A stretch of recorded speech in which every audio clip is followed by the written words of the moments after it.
The low rumble of the old pickup truck's engine was the only sound that had been constant for 3 days. It was a steady mechanical heartbeat against the vast, quiet canvas of the American landscape. Inside the cab, Mason Elliott kept his eyes on the gray ribbon of asphalt unwinding before him, his knuckles white on the worn leather of the steering wheel. He was a man in his early 40s, tall and lean, with a strength that was not bulky but forged from endurance. His short brown hair was lightly dusted with silver at the temples, and his face, etched with lines of hardship and vigilance, held a quiet kindness in the set of his jaw and the depths of his hazel eyes. Dressed in his uniform of choice, a faded navy and gray plaid shirt over a plain t-shirt, worn denim jeans, and sturdy work boots, he looked like a man who was more comfortable with tools than with people. Every few minutes his gaze would flick to the rearview mirror, a nervous habit he could not break. The road behind was always empty, flanked by the towering Douglas firs of western Oregon, their peaks disappearing into a low-hanging mist. There were no threats here, no hidden dangers. He knew that logically, but the part of his brain forged in the dust and fire of faraway lands refused to stand down. It remained on watch, a sleepless sentinel that saw shadows in every tree line and danger in every unfamiliar sound. A soft whine pulled him from his thoughts. From the passenger seat, a large German shepherd shifted, lifting his noble head to rest it gently on Mason's shoulder. This was Atlas, a magnificent 5-year-old dog whose thick coat was a rare blend of wolf gray and patches of white. His intelligent amber eyes were fixed on Mason, full of an understanding that transcended words. Atlas was not just a companion, he was an anchor, a living, breathing presence that kept Mason from drifting away on the chaotic tides of his own memory. Mason reached over his calloused hand, stroking the dog's head, feeling the familiar rhythm of his breathing. The simple contact was enough to loosen the tight knot of anxiety in his chest. For months after his discharge, Mason had tried to fit back into the world he had left behind. He tried the city with its relentless noise and jostling crowds, a constant barrage on his heightened senses. He tried the suburbs with their polite fences and unspoken rules, a quiet that felt more suffocating than peaceful. Nothing worked. The ghosts of his past were too loud, the silence of civilian life too empty. His only constant, his only source of stability was Atlas. The dog had saved his life in Afghanistan. During a routine patrol, Atlas had suddenly stopped refusing to move forward. The dog's behavior was so unusual that Mason had signaled his unit to halt. Seconds later, they discovered an IED hidden in the path ahead. That day, Atlas had saved Mason and 6 other men. When Mason was later injured in a separate incident, Atlas had stayed by his side, keeping him conscious until help arrived. Their bond had been forged in the crucible of war, unbreakable and profound. Finally, with what little savings he had left, Mason packed his few belongings into the truck and started driving west with no destination in mind other than a place where the world might finally leave him in peace. That was how they found Pinerest, Oregon. The town appeared almost by magic out of the dense fog, a small collection of buildings nestled in a valley. It was not a bustling place. A single main street featured a grocery store, a diner, and a few other small businesses. It was quiet, unassuming, and surrounded by miles of deep, silent forest. It felt like the edge of the world. For the first time in a long time, Mason felt a flicker of something other than dread. It might have been hope. He parked the truck in front of a small cafe called the Pine Cone. Taking a deep breath, he gave Atlas a reassuring pat before stepping out. The air was cool and smelled of damp earth and pine. Inside the cafe was warm and inviting, with wooden tables and the rich aroma of coffee. A few locals looked up as Mason entered, their gazes lingering on his weathered face before returning to their conversations. Mason sat at a corner table, his back to the wall, his eyes automatically scanning exits and potential threats, habits too deeply ingrained to break. A young waitress approached her, smile genuine but cautious. "Coffee?" she asked, holding up a pot. Mason nodded, his voice raspy from disuse. "Please." As she poured, Mason couldn't help but overhear a conversation at the next table. 2 older men were discussing what they called the old Ravencroft place. "Third family in 5 years to give up on it," one said, shaking his head. "They lasted, 4 months?" "Barely 3, the other replied. "Left most of their stuff behind. They were in such a hurry. Said the same thing as the others. Couldn't stand that awful humming. Like the house was alive, they said. It's the Ravencroft curse. the first man said with grim certainty. That place will never let anyone stay. Their conversation was interrupted when a woman in her early 30s approached their table. She had short, practical brown hair and intelligent eyes behind simple glasses. She carried a notebook and a professional camera hung around her neck. "Excuse me," she said, "but I couldn't help overhearing. I'm Sarah Jenkins from the Pinecrest Chronicle. I'd love to hear more about this Ravencroft place for a piece I'm working on." The men seemed pleased to have an audience, eagerly sharing more details about the supposedly cursed house. Mason found himself listening intently. A house that people fled from, a mysterious humming that drove them away. It was the kind of problem that appealed to the engineer in him. Concrete. Solvable. "Do you know who handles the property now?" Sarah asked the men. "That'd be Harold Wilson, only real estate agent in town. Office is just down the street." Sarah thanked them and turned to leave, her eyes meeting Mason's briefly. There was a moment of recognition, not that they knew each other, but that she somehow understood something about him. She nodded slightly before heading out the door. Mason finished his coffee, pet, and whistled softly for Atlas, who had been waiting patiently outside. Together they walked down the main street, Mason's eyes drawn to a small office with a sign that read, "Pinecrest Real Estate." Inside, a man with a kind face and a receding hairline looked up from his desk.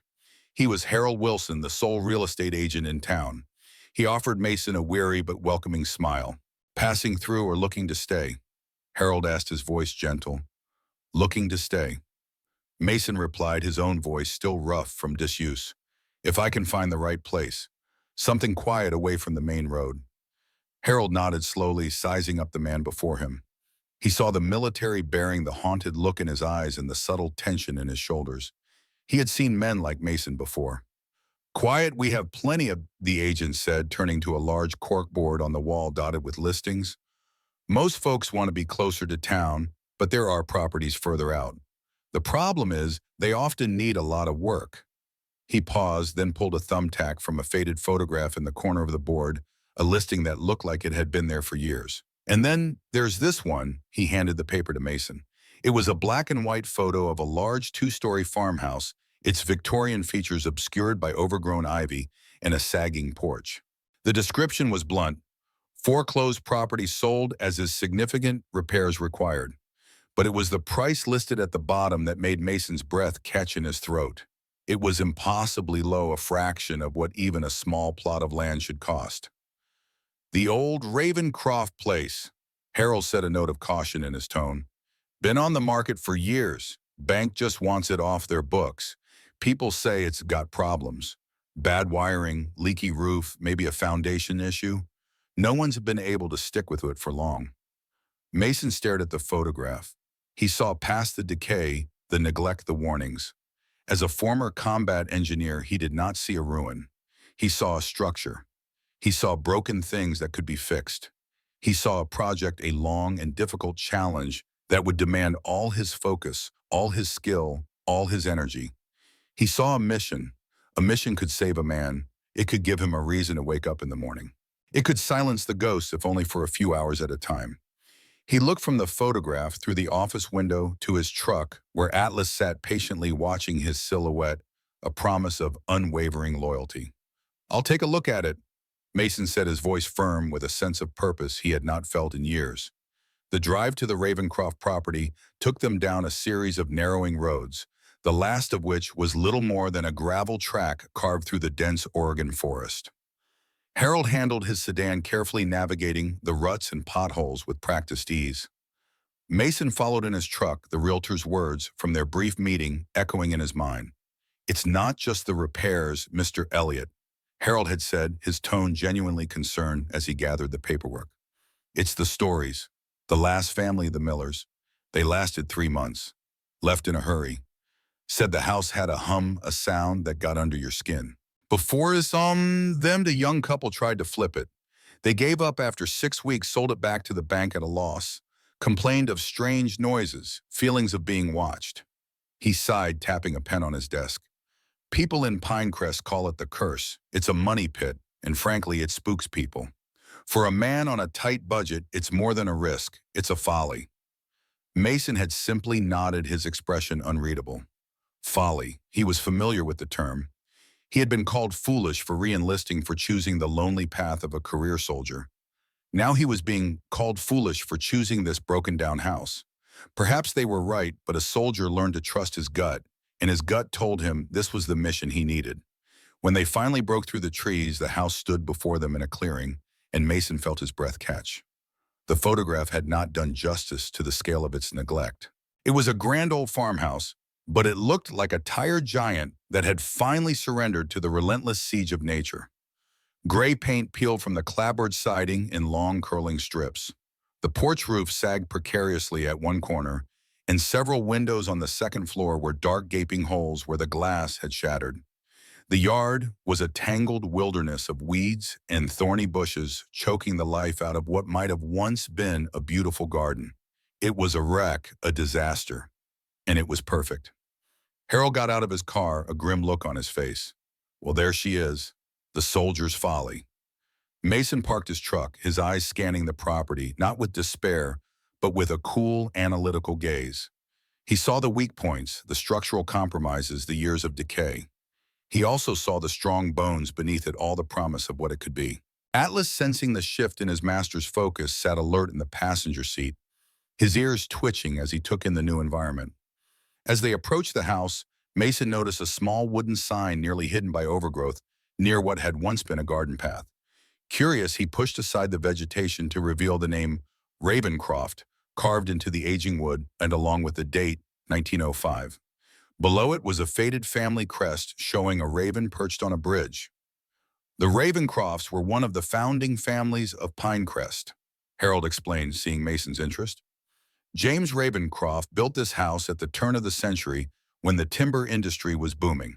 His grandson Richard still runs Ravencroft Timber, biggest employer in the county. Mason nodded, turning his attention back to the house. The front door was solid oak, weathered but intact.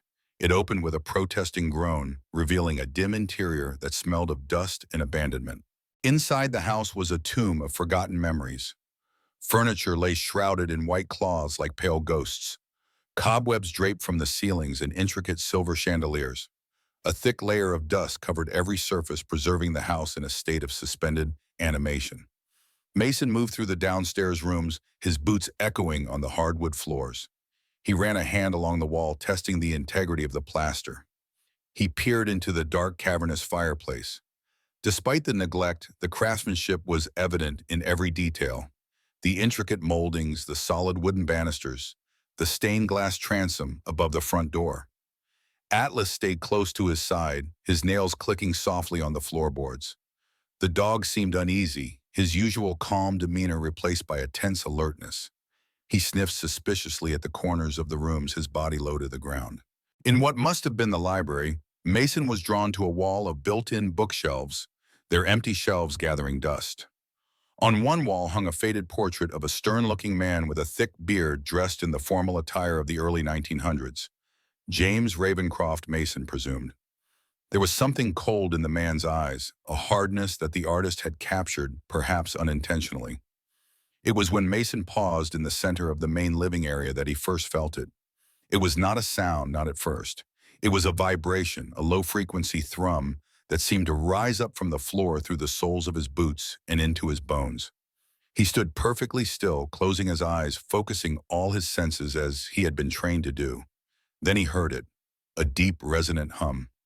It was faint but persistent, a steady mechanical drone that seemed to originate from deep within the earth beneath the house. It was the sound of a distant, massive engine. Atlas heard it too. The dog's ears flattened against his skull, and a low, guttural growl rumbled in his chest. He began to pace his body language, screaming of a threat he could not see. He would stop, stare intently at the floorboards, then move again, unable to settle. The hum was not just a noise. It was an intrusion, a presence that set every one of the dog's protective instincts on high alert. Mason watched his companion, the knot of anxiety returning to his own chest. He trusted Atlas's instincts more than his own. The dog was a finely tuned instrument, and right now he was sounding a clear alarm. Harold watched from the doorway, his expression a mixture of concern and resignation. "You see what I mean? There's something not right about this place." Mason nodded slowly, his mind already breaking down the problem. Could be a number of things. Electrical issue, water pipes, even geological factors. I'll need to investigate. Harold looked skeptical. The Millers had 3 different contractors out here. None of them could figure it out. They weren't combat engineers, Mason replied simply. The paperwork was signed on the hood of Mason's truck. He handed over a cashier's check for the full amount, a single piece of paper that represented years of combat pay and the last of his financial security. It was a reckless gamble, a leap of faith into a project that had defeated everyone else. As Harold drove away, giving one last worried glance in his rearview mirror, Mason was left alone with his new home, his new mission. "Well, Atlas," he said quietly, his voice swallowed by the immense silence of the forest, "let's inspect the new barracks." The first week at the Ravencroft property was a blur of methodical labor. Mason established a routine, a rhythm that was familiar and comforting. He worked from sunrise to sunset, fueled by coffee and a grim sense of determination. He cleared the debris from the main floor, tore out rotten floorboards, and patched the most immediate holes in the roof to keep the persistent Oregon rain at bay. Each completed task, no matter how small, was a minor victory against the overwhelming forces of decay. But through it all, the hum was his constant, unwelcome companion. It never stopped. It was a low, resonant vibration that permeated everything, a sound that seemed to exist just at the edge of hearing.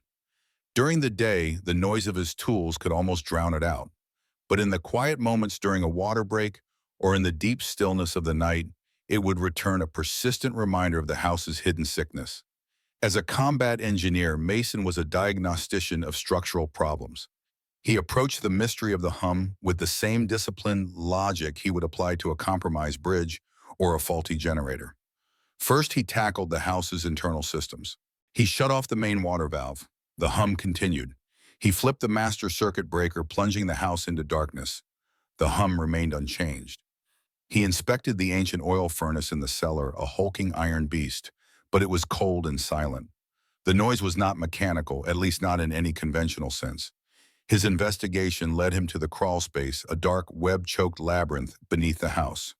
Armed with a powerful flashlight, Mason spent hours on his hands and knees in the damp, claustrophobic space. He examined every inch of the stone foundation, looking for cracks, for hollow spots, for anything that could explain the sound. The hum was stronger down there, vibrating through the very earth he crawled upon, but its source was maddeningly elusive. It was everywhere at once, coming from no single point. Day after day, his search yielded nothing. The logical step-by-step process that had served him so well in his military career was failing him. The mission was stalling. Frustration began to set in, a cold and familiar feeling. It gnawed at the edges of his focus, whispering doubts in the quiet of the evenings. The house, which was meant to be his sanctuary, his purpose, was beginning to feel like a trap. The unseen, unidentifiable source of the noise felt like an enemy he could not engage, an invisible pressure that was slowly wearing him down. The feeling was dangerously similar to the helplessness he'd felt in the past, a trigger for the very anxieties he had come here to escape. On the 8th day, as Mason was replacing a broken window in the kitchen, he heard the crunch of tires on gravel. Visitors were rare. Harold had checked in once, and a delivery truck had brought some building supplies. So Mason was instantly alert, his body tensing in preparation for a potential threat. Through the dirty window, he saw a modest sedan parked next to his truck. From it emerged Sarah Jenkins, the reporter he had seen in the cafe. She wore practical clothes, jeans, hiking boots, and a waterproof jacket, and carried a canvas bag over her shoulder. She approached the house with confident strides, pausing to take in the sight of the old structure.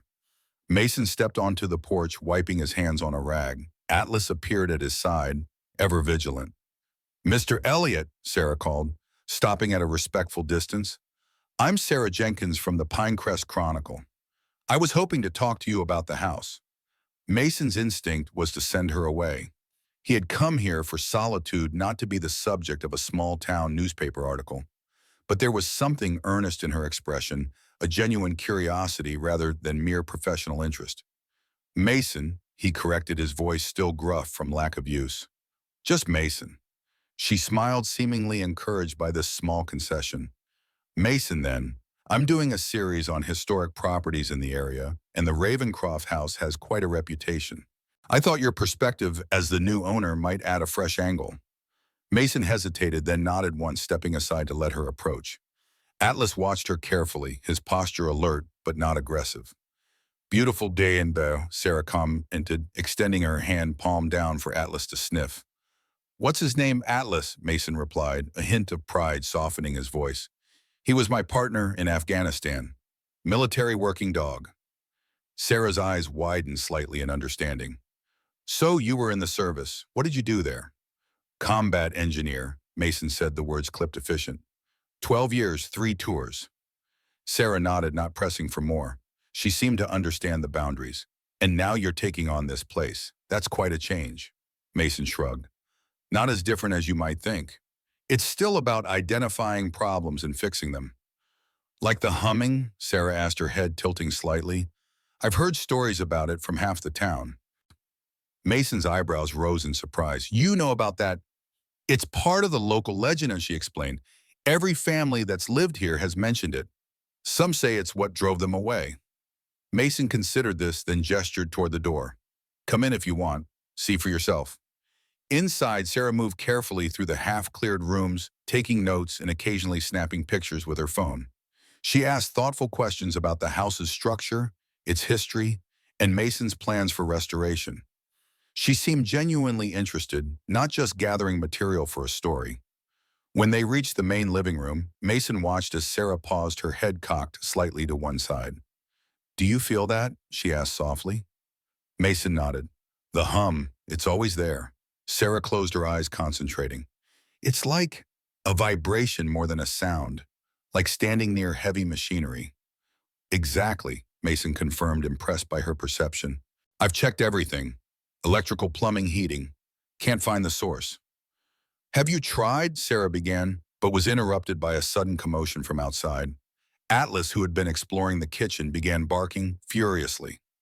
Mason moved quickly to the front door, his body instinctively shifting into a defensive posture.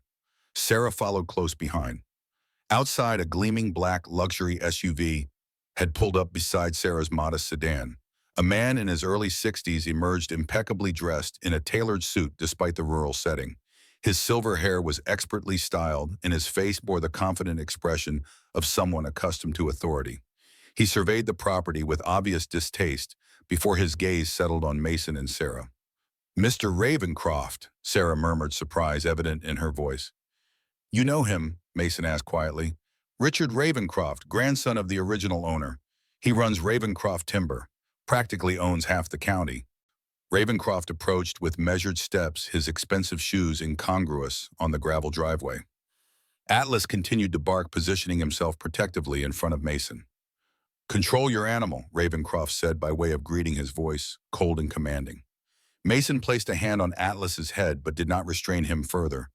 He's just doing his job. What can I do for you, Mr. Ravencroft? The older man's eyes narrowed slightly at the lack of deference. I understand you've purchased this property.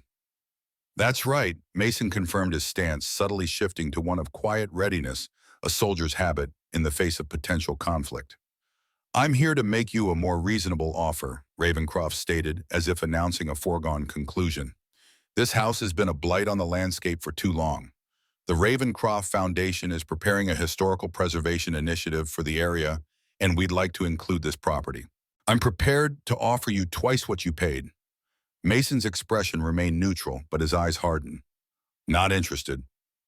Ravencroft's composure flickered for just a moment, revealing a flash of something darker beneath the polished exterior. Mr. Elliot, I don't think you understand.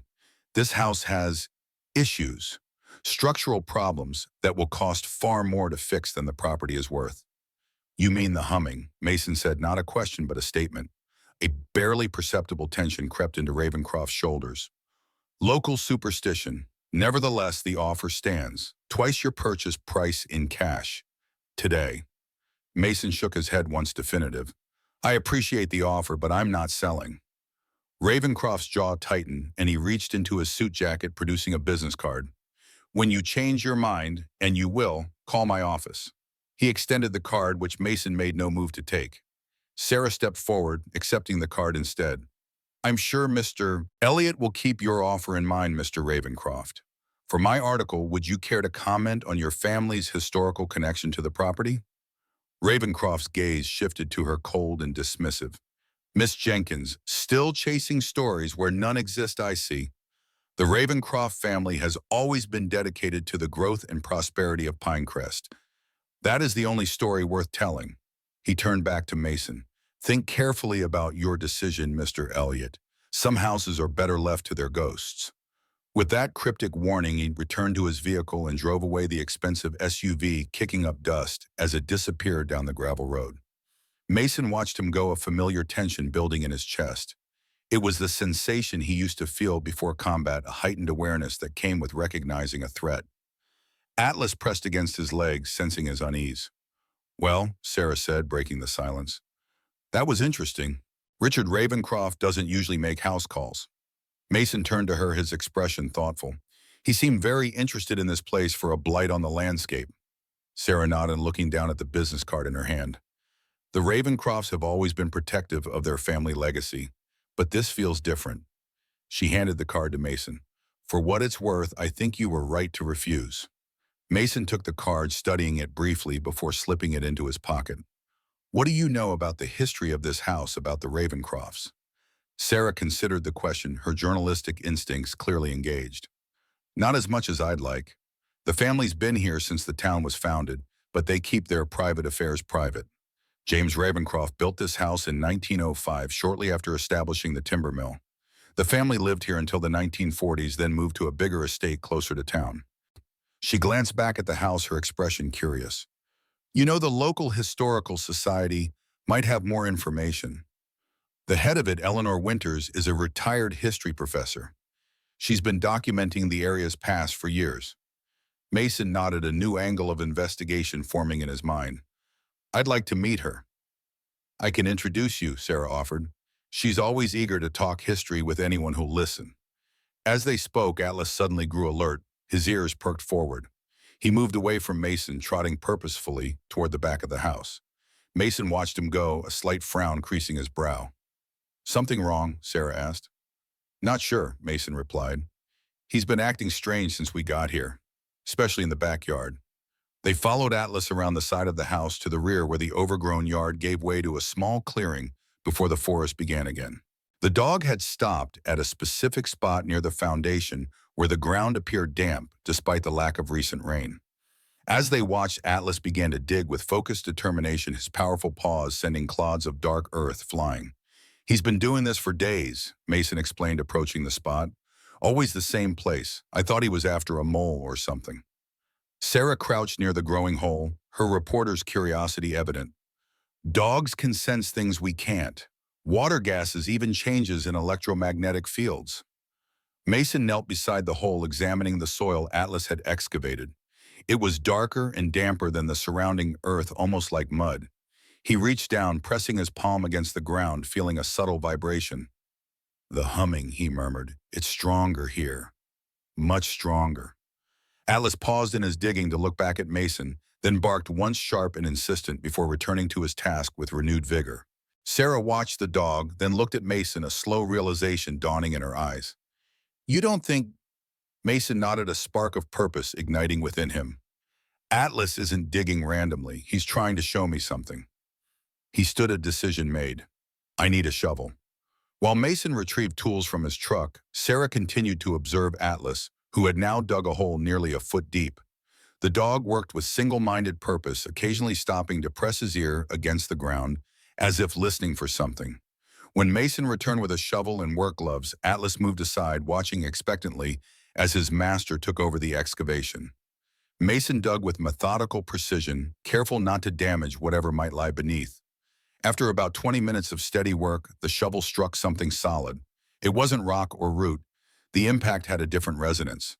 Mason cleared away more soil, revealing what appeared to be a large flat stone. As he exposed more of it, they could see it was roughly circular, about 3 feet in diameter.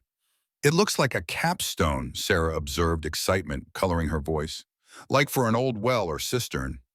Mason nodded, continuing to clear the earth from around the stone's perimeter. As he worked, a trickle of clear water began to seep into the hole from beneath the stone. It wasn't rainwater or groundwater. It was flowing pressurized, finding the path of least resistance around the edge of the cap. Not a well. Mason said, his engineer's mind quickly assembling the puzzle pieces. It's a spring, an artesian spring that's been capped off. He sat back on his heels, the revelation settling over him. The water pressure has nowhere to go. It's pushing up against the foundation of the house, causing the vibration. Sarah's eyes widened in understanding. The humming, it's not supernatural or mechanical, it's geological. Atlas barked as if in agreement, his tail wagging with the satisfaction of a job well done. Mason stood surveying the area with new eyes. The spring must have been capped when the house was built, maybe to create a level building site. Over time, the water found a new path, or the pressure increased. "So what do we do?" Sarah asked, looking from the stone to Mason. Mason was already planning his mind, calculating slopes and flow rates. "We need to redirect the water, create a controlled channel to relieve the pressure on the foundation." He turned to Sarah, a hint of a smile touching the corners of his mouth for the first time since they'd met. "Want to help solve the Ravencroft curse?" For the next few hours, Mason and Sarah worked side by side, expanding the excavation around the capstone. With pickaxe and shovel, they carefully removed the stone to reveal a powerful spring beneath its clear water, bubbling up from deep within the earth. The sudden release caused a small geyser effect, soaking them both before Mason could control the flow.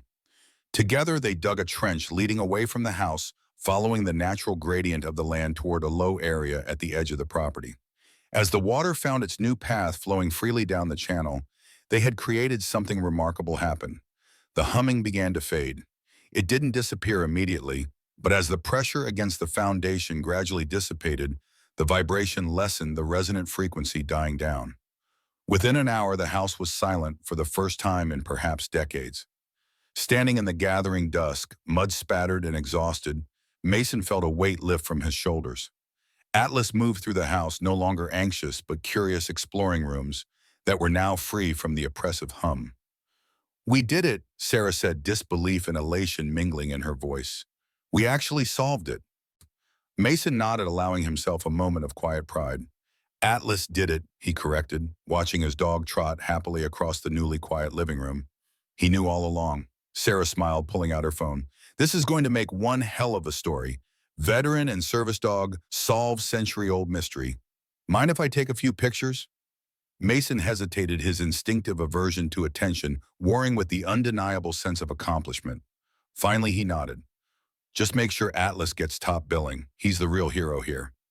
As Sarah captured images of the house, the spring, and Atlas proudly surveying his domain, Mason felt something he hadn't experienced in a very long time. A sense of genuine achievement, of having faced a challenge and overcome it through skill and perseverance. It wasn't the same adrenaline rush as disarming an IED or securing a hostile zone, but it was satisfying in a different, perhaps deeper way. The mission wasn't complete. The house still needed extensive repairs, but the first major obstacle had been conquered. The enemy had been identified and neutralized. Later, as they sat on the porch steps in the deepening twilight, sharing a thermos of coffee, Sarah had brought Mason, found himself telling her about his time in Afghanistan, about the day Atlas had saved his unit from the hidden IED, about the bond that had formed between them. The words came easier than he expected, as if the silence of the house had somehow unlocked something within him as well. Sarah listened without interruption, her respect evident in her attentive silence. When he finished, she simply said, "You two were meant to find this place." Mason looked out at the clearing, at the silver ribbon of water now flowing peacefully from the uncapped spring, at the old house standing sentinel against the darkening sky. Maybe he conceded, a fragile hope taking root within him. Maybe we were. As night fell completely, Sarah reluctantly prepared to leave, promising to return with information from the Historical Society. Mason watched her car disappear down the gravel drive, a curious sense of anticipation replacing his usual relief at being alone again. Inside the house, the silence was profound, a peaceful stillness that felt like a blessing after days of the incessant hum. Mason spread his sleeping bag on the floor of what would eventually be the living room, Atlas settling beside him with a contented sigh. For the first time since arriving at the Ravencroft house, Mason fell into a deep, dreamless sleep, untroubled by the ghosts that usually haunted his nights. One battle was won, but as he drifted off, a part of him sensed that the war for this house, and perhaps for his own peace, was just beginning. The next morning, Mason woke to sunlight streaming through the dusty windows, casting golden paths across the worn floorboards. The silence of the house felt like a physical presence, a benevolent spirit that had replaced the oppressive hum. He stretched, feeling more rested than he had in months. Atlas was already up watching him with alert eyes, tail thumping against the floor in greeting. Mason smiled, running a hand through his hair. "Morning, partner. Ready for breakfast?" After a simple meal of instant coffee and protein bars, Mason resumed his work on the house with renewed energy. The absence of the humming seemed to have transformed the entire property, making what had once felt like an adversary into a willing patient ready to be healed. He was replacing rotted boards on the front porch when Atlas suddenly stood at attention, ears forward, gazing down the driveway. A moment later, Mason heard the sound of an approaching vehicle. It wasn't Sarah's sedan or Ravencroft's luxury SUV, but an older model station wagon that had seen better days. The car parked beside his truck, and from it emerged an elderly woman, tall and straight-backed, despite her years. She wore practical khaki pants, hiking boots, and a fleece vest over a button-up shirt. Her silver hair was pulled back in a neat bun, and she carried a leather messenger bag that looked as weathered as she did. This Mason guessed must be Eleanor Winters, the historian Sarah had mentioned. "Mr. Elliot," she called as she approached, her voice strong and clear. "I'm Eleanor Winters from the Pinerest Historical Society. Sarah Jenkins told me about your discovery yesterday. Quite remarkable." Mason set down his tools and nodded in greeting. "Mason, please." Eleanor smiled, the expression warming her academic demeanor. "Mason, then. Sarah thought you might be interested in learning more about the history of this place.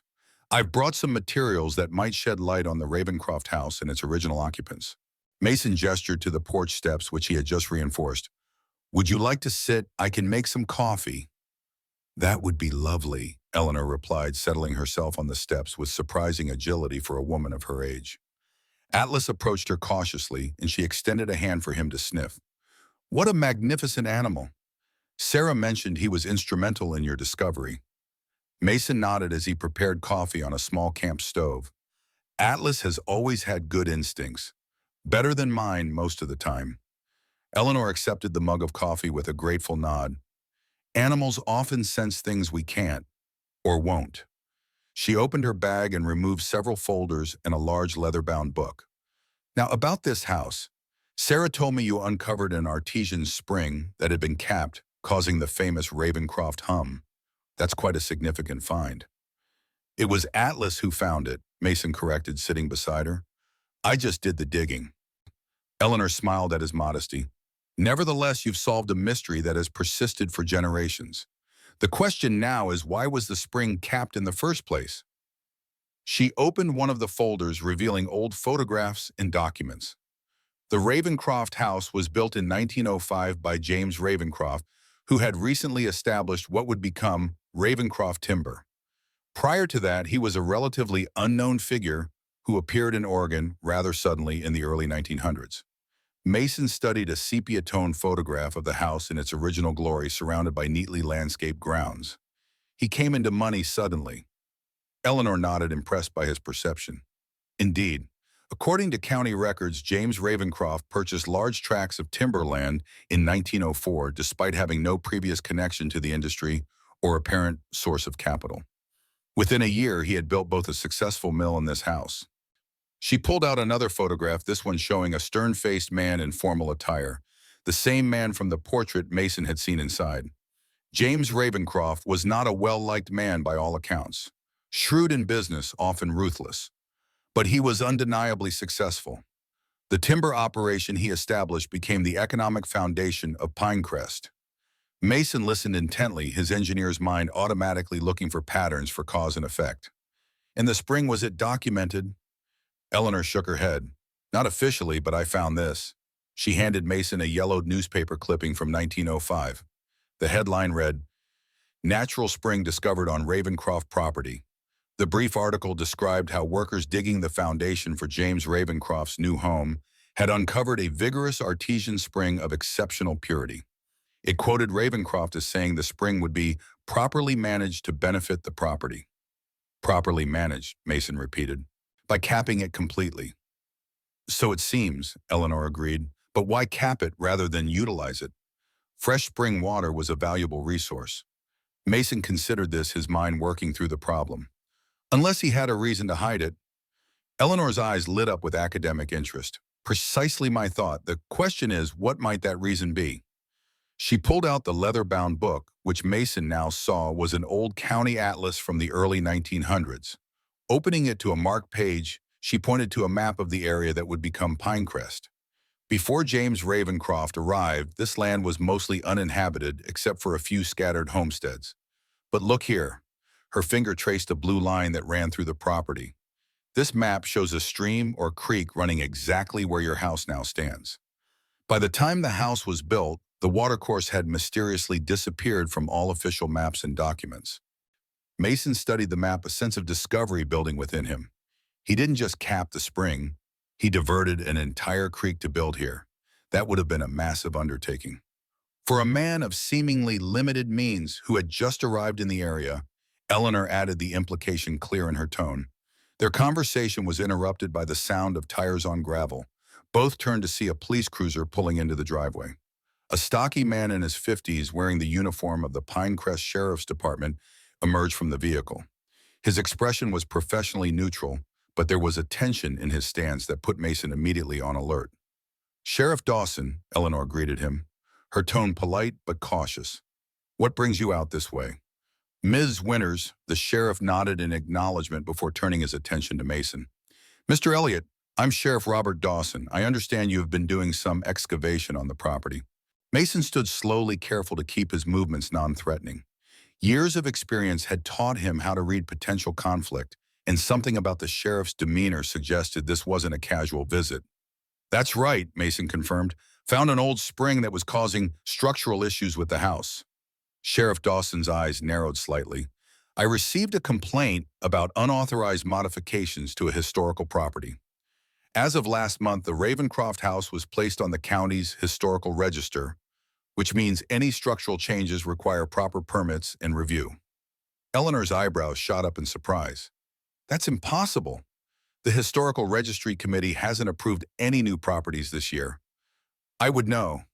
I chair the committee." The sheriff looked uncomfortable, shifting his weight from one foot to the other. "The paperwork came through the mayor's office, ma'am, signed and sealed last month." He turned back to Mason. "I'm going to have to ask you to cease all excavation and structural work until the proper permits are obtained." Mason's jaw tightened, but he kept his voice level. "Sheriff, the work we did yesterday was emergency mitigation. The pressurized spring was causing damage to the foundation. I understand that, Mr. Elliott, but rules are rules." The sheriff held out a formal-looking document. "This is a stop work order. You can still live here, but no more digging or structural changes until this is sorted out." Mason accepted the paper, scanning its contents quickly. "Who filed the complaint?" Sheriff Dawson hesitated, his discomfort more evident. "I'm not at liberty to say, but I'd advise you to be careful, Mr. Elliott. The Ravencroft house has a complicated history in this town." After the sheriff left, Eleanor was visibly agitated. "This is Richard Ravencroft's doing. He must have used his influence with the mayor to push through the historical designation without committee approval." She shook her head in disgust. "Typical. When the Ravencrofts want something, rules become remarkably flexible." Mason reread the stop work order, his mind already calculating workarounds. Why would he care so much about this place? It's been abandoned for years. Eleanor gathered her materials, her academic demeanor replaced by a more personal intensity. "That's what we need to find out. The Ravencrofts have always been protective of their family history, but this level of interference suggests there's something specific about this property they don't want discovered." She stood, decision made. "I need to check some records at the Historical Society. There might be more information about the original construction of the house, something that explains why the spring was hidden." Mason nodded, folding the stop work order and putting it in his pocket. "I'll keep working on the interior. That's not covered by the order." Eleanor patted his arm encouragingly. "Don't let them intimidate you, Mason. What you've discovered might be more significant than we realize." She looked at Atlas, who had been watching the entire exchange with alert interest. "Keep listening to your partner there. He seems to have a sense about this place." After Eleanor left, Mason stood in the silent yard. The stop work order, a physical manifestation of the opposition he now faced. Atlas pressed against his leg, offering wordless support. "What do you think, buddy?" Mason asked quietly. "What else is this old house hiding?" Atlas looked up at him, then turned his gaze toward the house, his posture alert but not anxious. Unlike his reaction to the humming, the dog didn't seem distressed by the house itself. If anything, he appeared curious, as if he too sensed there were more discoveries to be made. Mason scratched the dog's ears, a new determination settling over him. He had faced worse obstacles than small-town politics and wealthy adversaries.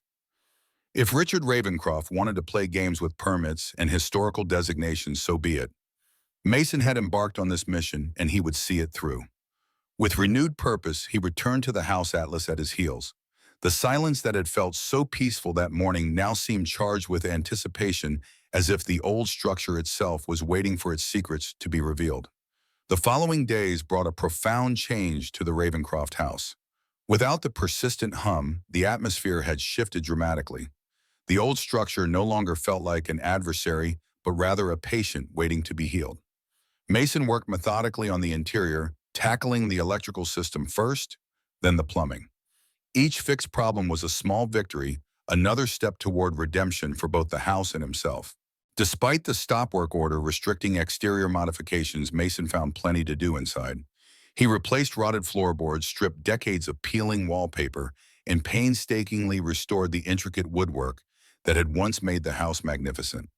The physical labor was therapeutic, giving his hands purpose and his mind focus. For the first time in years, the nightmares that had plagued him since Afghanistan began to recede, replaced by dreamless sleep born of honest exhaustion. Atlas seemed equally transformed by the silence. The dog moved through the house with a new confidence, no longer alert to unseen threats, but curious, exploring every corner, as if searching for something only he could perceive. Occasionally, Mason would find him sitting in the library, staring intently at the wall of built-in bookshelves, head tilted as if listening. Unlike his reaction to the spring, Atlas didn't seem distressed by whatever he sensed. He was simply attentive. A week after the discovery of the spring, Sarah's article appeared in the Pinerest Chronicle. The headline read, "Veteran and Service Dog Solves Century-Old Mystery at Ravencroft House." The piece detailed Mason and Atlas's discovery of the capped spring, explaining how the pressurized water had caused the famous Ravencroft hum that had driven away previous occupants.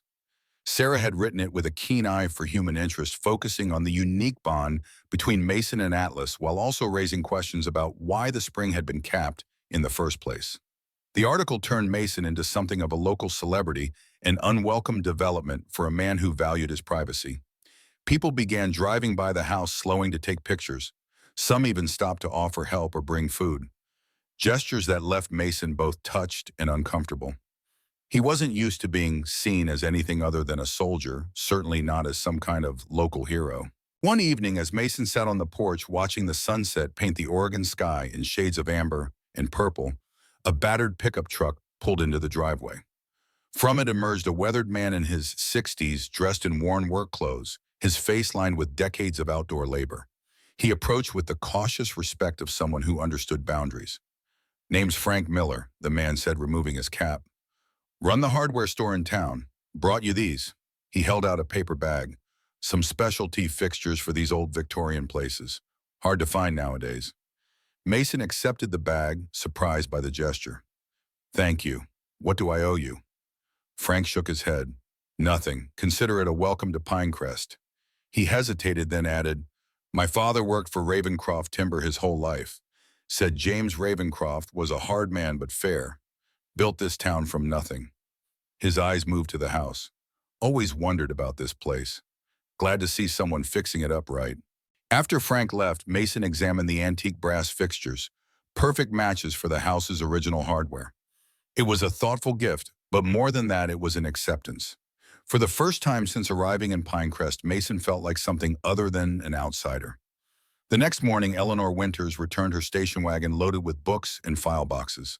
Her eyes sparkled with the excitement of academic discovery as she pulled into the driveway. "I've been researching," she announced, barely waiting for Mason to invite her in. "You won't believe what I've found."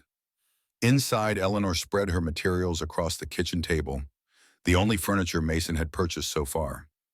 Atlas settled nearby, watching the proceedings with interest, his intelligent amber eyes following Eleanor's movements. After our conversation, I went digging through the Historical Society archives. Eleanor explained, her voice animated with discovery. I found references to James Ravencroft before he arrived in Oregon. He appears in newspaper accounts from California during the early 1900s, but under a different name, James Reed. She produced a photocopied newspaper article from 1902. The headline read, "Bank Manager Reed Disappears with Funds." The article described how a James Reed manager of a small bank in Northern California had vanished overnight, along with a significant sum of money from the bank's reserves. The description matches, Eleanor pointed out, tapping the article with a well-manicured finger. Height, build, eye color. And look at this. She placed a grainy photograph next to the article. It showed a younger version of the man from the portrait inside the house, though without the distinctive beard. You think James Ravencroft was this bank manager who stole money? Mason asked, studying the evidence with his engineer's precision. Eleanor nodded, her silver hair catching the morning light. It would explain his sudden wealth and the name change. The timing fits perfectly. James Reed disappears in 1902, and James Ravencroft appears in Oregon in 1904, flush with cash and ready to establish a timber empire. Mason considered this his analytical mind processing the implications. So he stole the money, changed his name, and used the funds to start a new life here. But what does that have to do with capping the spring? Eleanor's expression grew more animated. That's where it gets interesting. I also found this. She pulled out an old map different from the one she'd shown before. This is a geological survey map from 1890. It shows not just the creek on the property, but also indicates a natural spring, specifically a mineral spring with unusual properties. She pointed to a notation on the map. In faded ink, someone had written, "Ferrous content anomalous. Water samples retained for further study." Iron-rich water, Mason murmured, his mind connecting the dots. That could explain the reddish soil we found around the spring. Exactly, Eleanor confirmed. But here's the fascinating part. In the early 1900s, there was considerable interest in mineral springs for their supposed medicinal properties. People would travel great distances to take the waters at famous springs. It was big business, with entire resorts built around these natural features. You think Ravencroft or Reed was hiding the spring to prevent its discovery? Mason asked, leaning forward over the table. It's possible, Eleanor said, adjusting her glasses. A known mineral spring would have attracted attention, visitors, perhaps even development. For a man hiding from his past under a new identity, that would have been disastrous. The pieces were beginning to fit together, but Mason sensed there was still something missing. It seems extreme to cap a spring and build a house on top of it just to keep it hidden. There must be more to it. Eleanor nodded, pleased by his perception. My thoughts exactly, which is why I've arranged for us to meet someone this afternoon who might be able to fill in the gaps. Patrick Winters, my nephew. He's a geologist with the State University specializing in groundwater systems. I've asked him to take a look at your spring. Later that day, Patrick Winters arrived. A man in his 40s with his aunt's intelligent eyes and methodical approach, though lacking her warmth. After examining the spring and collecting water samples, he joined Mason and Eleanor in the kitchen, his movements precise and economical. Definitely unusual, Patrick confirmed, holding a test tube of the spring water up to the light. High mineral content, particularly iron and sulfur, but I'd need to run more comprehensive tests to determine if there's anything truly exceptional about it. Could the water have medicinal properties as was believed in Ravencroft's time? Eleanor asked, ever the historian. Patrick shrugged, the gesture dismissive. Many mineral springs were claimed to have healing powers in that era, though most such claims were exaggerated or entirely fabricated. But this water does have an unusual composition. I'd like to analyze it further. There's something else, Mason said, a new thought forming. The house was built in 1905, right at the height of the mineral spring craze. What if Ravencroft wasn't just hiding the spring? What if he was exploiting it? Eleanor's eyes widened with realization. Bottling the water, perhaps, selling it privately. It would have been a lucrative side business. Patrick agreed, his skepticism momentarily set aside. But if that were the case, there should be some evidence. Equipment bottles, advertisements. Mason thought for a moment, then turned to Atlas. The dog had been listening to their conversation with unusual intensity, his ears perked forward, bobbed perfectly still. "What do you think, boy? Is there something else we're missing?" As if in response, Atlas stood and trotted purposefully toward the library, stopping at the entrance to look back at them expectantly, his tail giving a single determined wag. "He wants us to follow," Mason said, rising from his chair. In the library, Atlas approached the wall of built-in bookshelves, the same wall he had shown interest in for days. The dog sat directly in front of it, looking up at Mason with clear intent, then pressed his ear against the wood as if listening to something beyond. Mason examined the bookshelves closely for the first time. They spanned the entire wall from floor to ceiling, their once elegant craftsmanship now dulled by decades of neglect. Unlike the other walls in the house, this one had no windows or exterior doors. It was entirely internal, unbroken by any architectural feature. "These shelves," Mason said slowly, running his hand along the polished wood, "they're built directly against the wall, not just mounted on it. That's unusual for a house this age." He ran his hand along the edge of one shelf, feeling the junction where it met the wall. Something about the dimensions nagged at him, a discrepancy his engineer's mind couldn't ignore. Eleanor watched him, curious. "What are you thinking?" "When I first inspected the house," Mason explained, stepping back to take in the entire wall, "I noticed the exterior measurements don't quite match the interior rooms. I assumed it was just the thickness of the walls, but now I'm wondering." He stepped back, surveying the entire wall. "Patrick, do you have a tape measure?" Patrick produced one from his pocket, and Mason took careful measurements of the library, then of the adjacent rooms. He compared the numbers, calculating in his head, his expression growing more focused with each comparison. "There's a discrepancy," he announced finally. "About 5 feet between this wall and where the exterior wall should be based on the overall dimensions of the house." He looked at Atlas, who was watching him with apparent approval. "There's a space behind these bookshelves." Eleanor gasped softly, her academic curiosity fully engaged. "A hidden room." Mason nodded, already examining the bookshelves for a mechanism. "Common in houses of this era, especially for someone with secrets to keep." His fingers probed the ornate woodwork, searching for anything unusual, any detail out of place. In the corner of one shelf, partially hidden by an elaborate carving of a raven, he found it. A small metal lever disguised as part of the decoration. Mason hesitated, then pulled it gently. With a soft click, a section of the bookshelf shifted slightly forward. Mason grasped the edge and pulled, revealing that what had appeared to be a solid wall of shelves was actually a door perfectly concealed within the built-in cabinetry. Behind it lay darkness and the cool, damp smell of a space long sealed. A musty combination of old paper, metal, and something else. Something chemical. Mason retrieved his flashlight from his tool belt and shined it into the opening.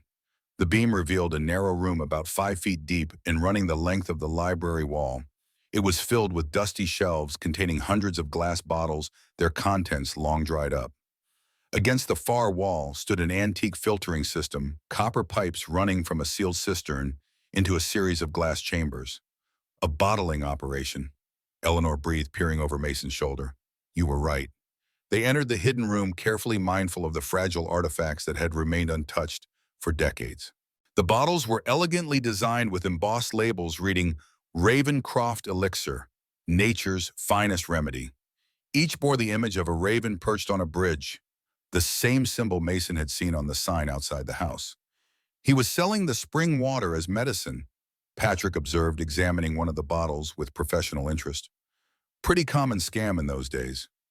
Mineral water marketed as a cure-all for everything from arthritis to women's troubles."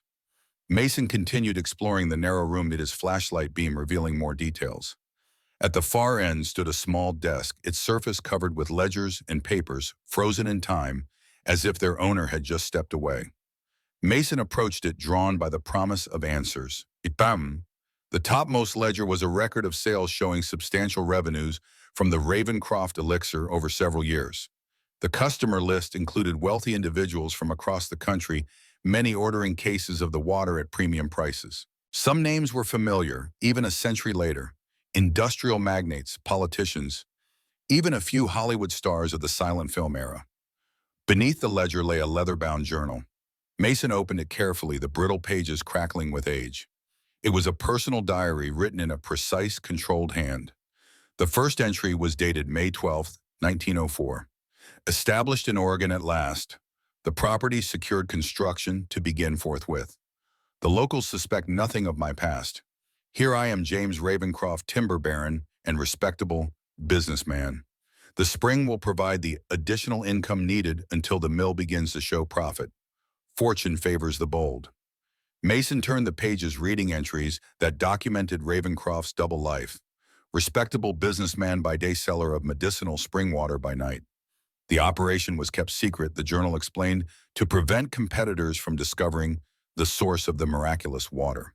But as Mason read further, the entries took a darker turn. An entry from 1908 caught his attention. L continues to threaten exposure, claims to have recognized me from the California incident, demands payment for silence. I have worked too hard to build my empire to allow such parasites to bleed me dry. A more permanent solution may be necessary. Eleanor, reading over his shoulder, gasped. L must be Luther Blackwood. He was a business rival of Ravencroft's who disappeared mysteriously in 1908. It was ruled a hunting accident, but there were always rumors. Mason continued reading the journal, revealing a pattern of ruthlessness and deception. Ravencroft had used the profits from his water business to expand his timber operations, often through questionable means. The journal detailed bribes to officials, threats to competitors, and the systematic exploitation of workers. One of the final entries, dated 1931, was particularly disturbing. The Depression has strained even my resources. The bank threatens foreclosure on several properties. Cannot allow this to happen. The special reserve supply will fetch a high price among my wealthy clients. What they don't know about its true source will not harm them. After all, one spring is much like another. Patrick, who had been examining the filtering system, called out, Mason, you need to see this. At the back of the hidden room, Patrick had discovered a second door, smaller and more crudely constructed than the first. It opened to reveal a rough stone staircase leading down into darkness, the steps worn smooth by years of use. Where do you think it goes? Eleanor asked, peering down the stairs, her voice echoing slightly in the confined space. Only one way to find out, Mason replied, adjusting his flashlight. He turned to Atlas. Stay here, buddy. The dog whined in protest but obeyed, watching anxiously as Mason descended the stairs, followed by Patrick and Eleanor, their footsteps echoing against the stone walls. The staircase led to a small underground chamber carved directly into the bedrock beneath the house. The space was dominated by a circular stone well, its interior glistening with moisture. Copper pipes green with verdigris connected the well to the filtering system above. The air here was cooler, heavy with mineral scents and something else, a subtle but distinct chemical odor. This must be where he accessed the spring directly, Patrick said, examining the well with professional interest. The main spring we uncovered outside feeds this secondary access point. Ingenious setup for the time. Mason shined his light into the well. The water level was low, but the surface shimmered with an oily iridescence that was immediately concerning. That doesn't look right, he observed, instinctively stepping back. Patrick knelt by the well, careful not to touch the water. No, it doesn't, he sniffed cautiously. There's a chemical smell, not just minerals. He looked up at Mason, his expression grave. I need to test this immediately. If he was adding something to the water. A sudden noise from above interrupted him. The sound of breaking glass, followed by Atlas barking furiously, the deep protective bark Mason recognized from their days in combat. Someone's in the house, Mason said, already moving toward the stairs. His combat instincts took over, body shifting into a defensive posture as he ascended rapidly but silently, years of training making the movement fluid and natural. At the top of the stairs, Mason paused, listening. Atlas's barks had changed to growls coming from the direction of the library. He motioned for the others to stay back, then moved cautiously through the hidden bottling room toward the entrance. Through the partially open bookshelf door, Mason could see Atlas standing rigid facing the library entrance, his hackles raised and teeth bared. Beyond him stood a man Mason had never seen before, tall, thin, with the same silver hair and sharp features as Richard Ravencroft, but younger perhaps, in his late 40s. He wore an expensive suit that seemed out of place in the dusty old house and carried a leather briefcase that looked like it cost more than most people's monthly salary. Call off your dog, the man said, his voice cool and controlled. I'm not here to cause trouble. Mason stepped into the library, positioning himself beside Atlas, one hand resting reassuringly on the dog's head. "Who are you?" "Thomas Ravencroft," the man replied, his posture relaxed despite Atlas's continued growling. "Richard's son, and you must be Mason Elliot, the man who's caused quite a stir in our little town." His eyes moved to the open bookshelf door, widening slightly. "I see you've been exploring, found some of great-grandfather's secrets, have you?" "Some," Mason acknowledged cautiously, his body still positioned to react if necessary. "What do you want?" Thomas smiled, the expression not reaching his eyes. "The same thing my father wanted, for you to sell this property and move on. Though I'm prepared to be more understanding about your attachment to the place." He opened his briefcase and removed a thick envelope. "Inside is an offer significantly more generous than my father's. Enough to buy any house you want anywhere in the country and restore it to your heart's content." Mason made no move to take the envelope. "Why is this house so important to your family?" Thomas's smile faltered slightly, a crack in his polished veneer. "Sentiment, perhaps. It was our family's first home in Pinerest." He glanced again at the hidden room. "Though I see you've discovered there may be more to it than that." Eleanor and Patrick had emerged from the hidden staircase, hanging back but listening intently. Thomas acknowledged them with a nod, his composure quickly restored. "Dr. Winters, a pleasure as always. Still digging into old stories, I see." His tone was polite but dismissive. "And you must be her nephew, the geologist. Come to test the famous Ravencroft spring water, no doubt." Patrick stepped forward, holding up a small vial of the water from the underground well. "Actually, yes, I'm very interested in its composition, particularly any additives that might have been introduced." Thomas's expression hardened momentarily before he regained his composure. "The mineral content of the spring has always been unusual, a family curiosity, nothing more." "Strange that your family would go to such lengths to keep it hidden then," Mason observed, watching Thomas's reactions carefully. "First capping the main spring, then building a secret access point and a hidden bottling operation. Entrepreneurial ventures from a different era," Thomas said dismissively, waving a hand. "Hardly relevant today." "Unless those ventures involve fraud," Eleanor interjected, her academic detachment replaced by moral certainty. "Selling adulterated water as medicine would have been a serious crime even in 1905. "Ancient history," Thomas replied, his tone cooling, "and unprovable allegations." He turned back to Mason. "My offer stands for 24 hours. After that, things become more complicated." He placed the envelope on a nearby table. "I suggest you consider it carefully." After Thomas left, the tension in the room dissipated slightly. Mason opened the envelope. Inside was a cashier's check for 5 times what he had paid for the house, along with documents transferring ownership to the Ravencroft Foundation. "That's a lot of money," Patrick observed, eyeing the check. "Too much for a house they claim has only sentimental value," Mason replied, setting the envelope aside. "They're worried about what we found." Eleanor nodded in agreement. "The journal alone contains evidence of multiple crimes, fraud, possibly murder. Even after all these years, it could seriously damage the Ravencroft reputation." "It's more than that," Patrick said, holding up the vial of water. "They're worried about what's in all this water, and so am I. I need to get this to my lab immediately." After Patrick left with the water sample, Eleanor helped Mason photograph each page of the journal, creating a digital record in case anything happened to the original. The work took hours, the fragile pages requiring careful handling and perfect lighting to capture the faded ink. "What will you do about Thomas's offer?" Eleanor asked as they finished, her voice carefully neutral. Mason looked around at the library, at the hidden room beyond, at Atlas sleeping peacefully by the door. "This house has been hiding secrets for over a century. I'm not going to be the one who walks away before they were revealed." That night, unable to sleep, Mason sat on the porch steps, the envelope with Thomas's offer beside him.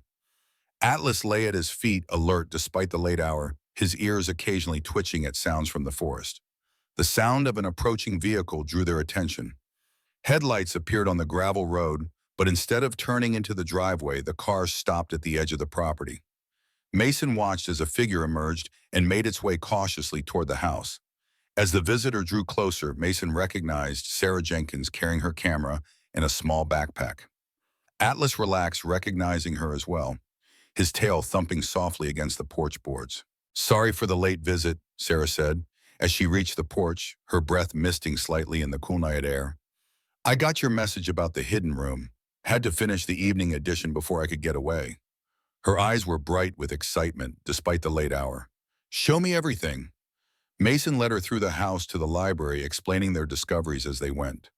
Sarah took photographs of the hidden room, the bottling equipment, and the staircase leading to the underground well, her journalistic instincts clearly engaged.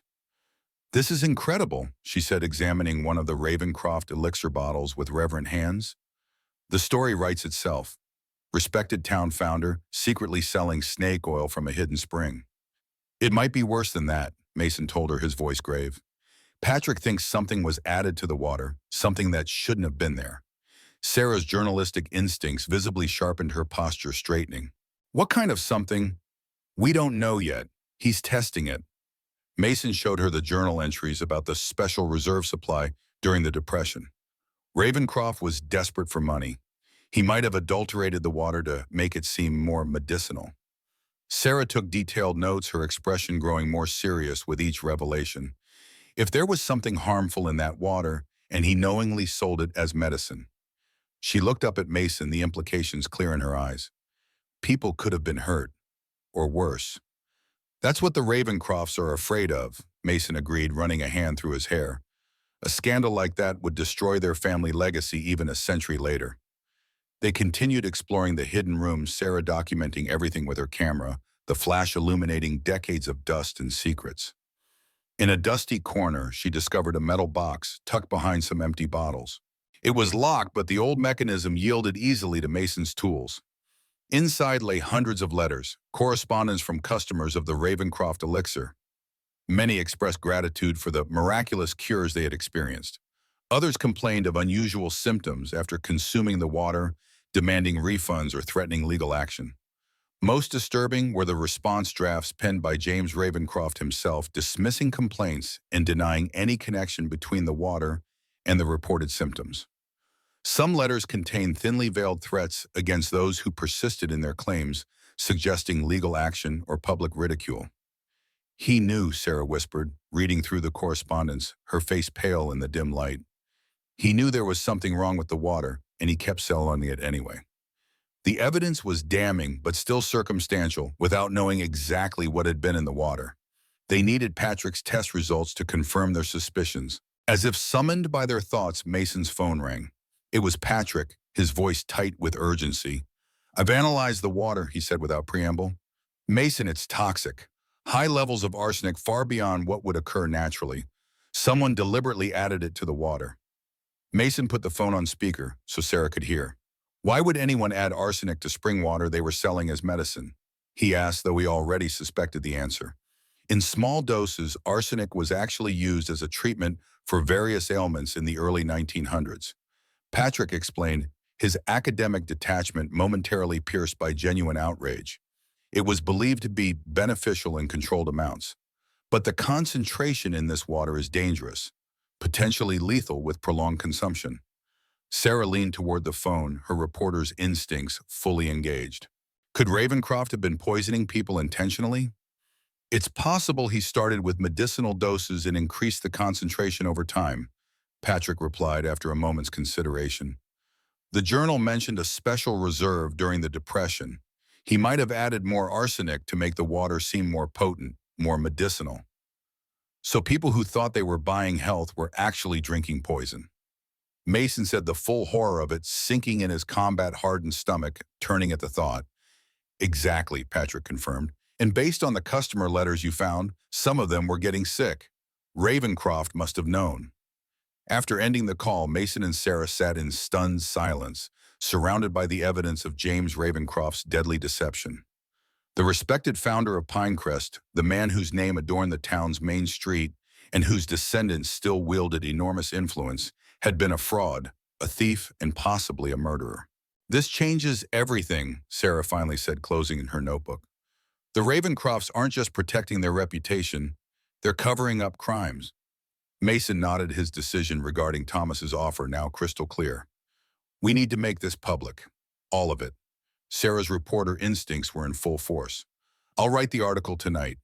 We'll need to move quickly before the Ravencrofts can interfere." As they gathered the most crucial evidence, the journal, the customer letters, photographs of the hidden room, a noise outside caught their attention. Atlas was on his feet instantly, a low growl building in his throat. Mason moved to the window, peering cautiously through the glass. In the moonlight, he could make out two figures moving stealthily around the perimeter of the house, their movements purposeful and predatory. "Someone's out there," he whispered to Sarah. "Get everything into your car. I'll create a distraction." Sarah nodded quickly, packing the evidence into her backpack. Mason led her to the back door, watching as she slipped out into the darkness, heading for her car parked on the road. Once she was clear, Mason returned to the front of the house, Atlas at his side. The intruders were now on the porch, one of them working on the lock of the front door, the metal tools gleaming dully in the moonlight. Mason threw the door open, suddenly startling the men. They were large, rough-looking individuals dressed in dark clothing. One held a crowbar, the other a duffel bag. "Can I help you?" Mason asked, his voice dangerously calm. Atlas stood beside him, teeth bared in silent warning, muscles tensed for action. The men exchanged glances, clearly not expecting a confrontation. "Just checking the property," one mumbled unconvincingly. "Heard there might be structural issues."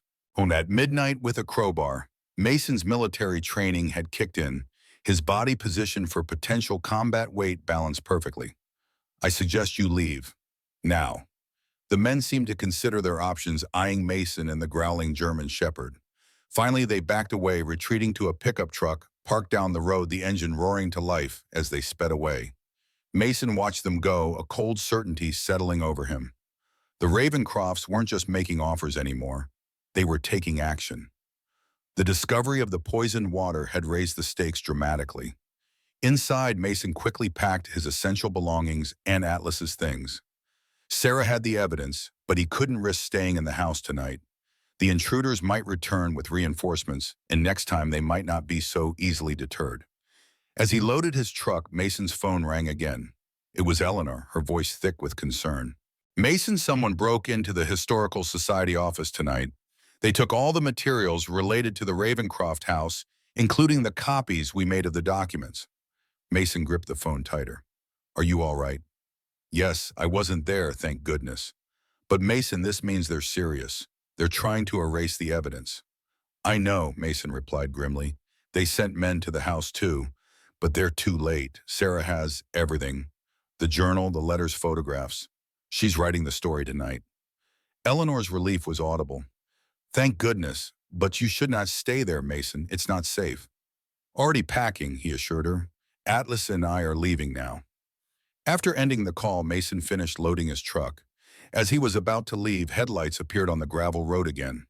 He tensed, prepared for another confrontation, but relaxed when he recognized Sarah's sedan. She hurried toward him, her expression urgent. "They're blocking the road," she reported breathlessly. "Two trucks parked across the only way out. I barely managed to turn around and get back here." Mason processed this information quickly. "They're trying to trap us here, probably waiting for reinforcements." He checked his watch. "It's almost 1 a.m. By morning, they'll have had time to fabricate some legal pretext to seize everything in the house." "We need another way out," Sarah said, looking around at the dense forest surrounding the property, her determination undiminished by the threat. Mason studied the darkness beyond the yard, his military training offering a solution. "There's an old logging road about half a mile through the woods. I spotted it when I was checking the property boundaries. It's overgrown, but my truck can handle it." "But they'll see us leaving, hear the engines," Sarah pointed out, ever practical. Mason smiled grimly. "Not if they're distracted." He outlined his plan quickly. Sarah would create a diversion at the front of the property, while Mason took the evidence and Atlas through the woods to his truck, which he would position at the back of the property, lights off. Once clear, Sarah would double back through the woods to meet them. The plan worked with military precision. Sarah drove to the front gate, honking her Victoria Ravencroft's testimony to the state police sent shockwaves through Pinerest. Within hours, news vans from Portland and Seattle lined the town's main street, their satellite dishes raised like strange mechanical flowers. Reporters swarmed the quaint businesses, interviewing longtime residents about the Ravencroft family and their century of influence. The town that had always existed in peaceful obscurity now found itself thrust into an unwelcome spotlight, its foundations shaken by revelations that threatened to rewrite its entire history. Mason watched the unfolding media storm from the relative peace of Eleanor's lakeside cabin.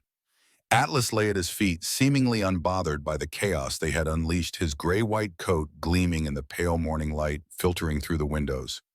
Sarah had remained at the police station coordinating with her editor as follow-up stories poured in from across the state. The Ravencroft scandal was no longer just local news. It had become a national story of generational fraud, poisoned water, and a powerful family's century-long cover-up. "The governor has ordered an investigation," Eleanor announced, setting down her phone, her voice carrying both academic interest and genuine concern. "The state health department is reviewing death records from the early 1900s through the 1950s, looking for patterns that might be linked to arsenic poisoning.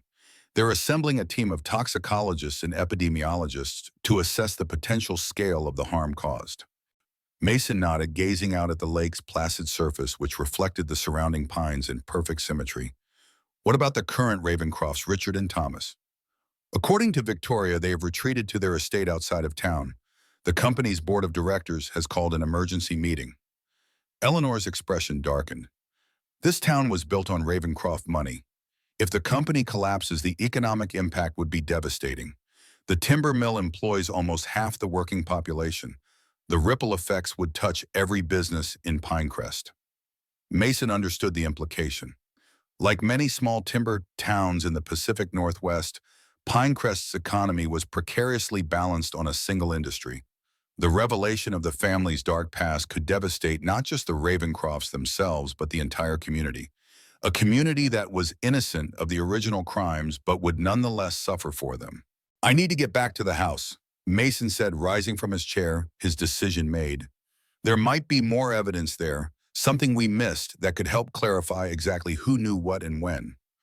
Eleanor looked skeptical, concern etching deeper lines into her already weathered face. "Is that wise? The Ravencrofts might blame you for all this. You could be in danger, especially with Thomas. He struck me as a man who doesn't handle threats to his position well."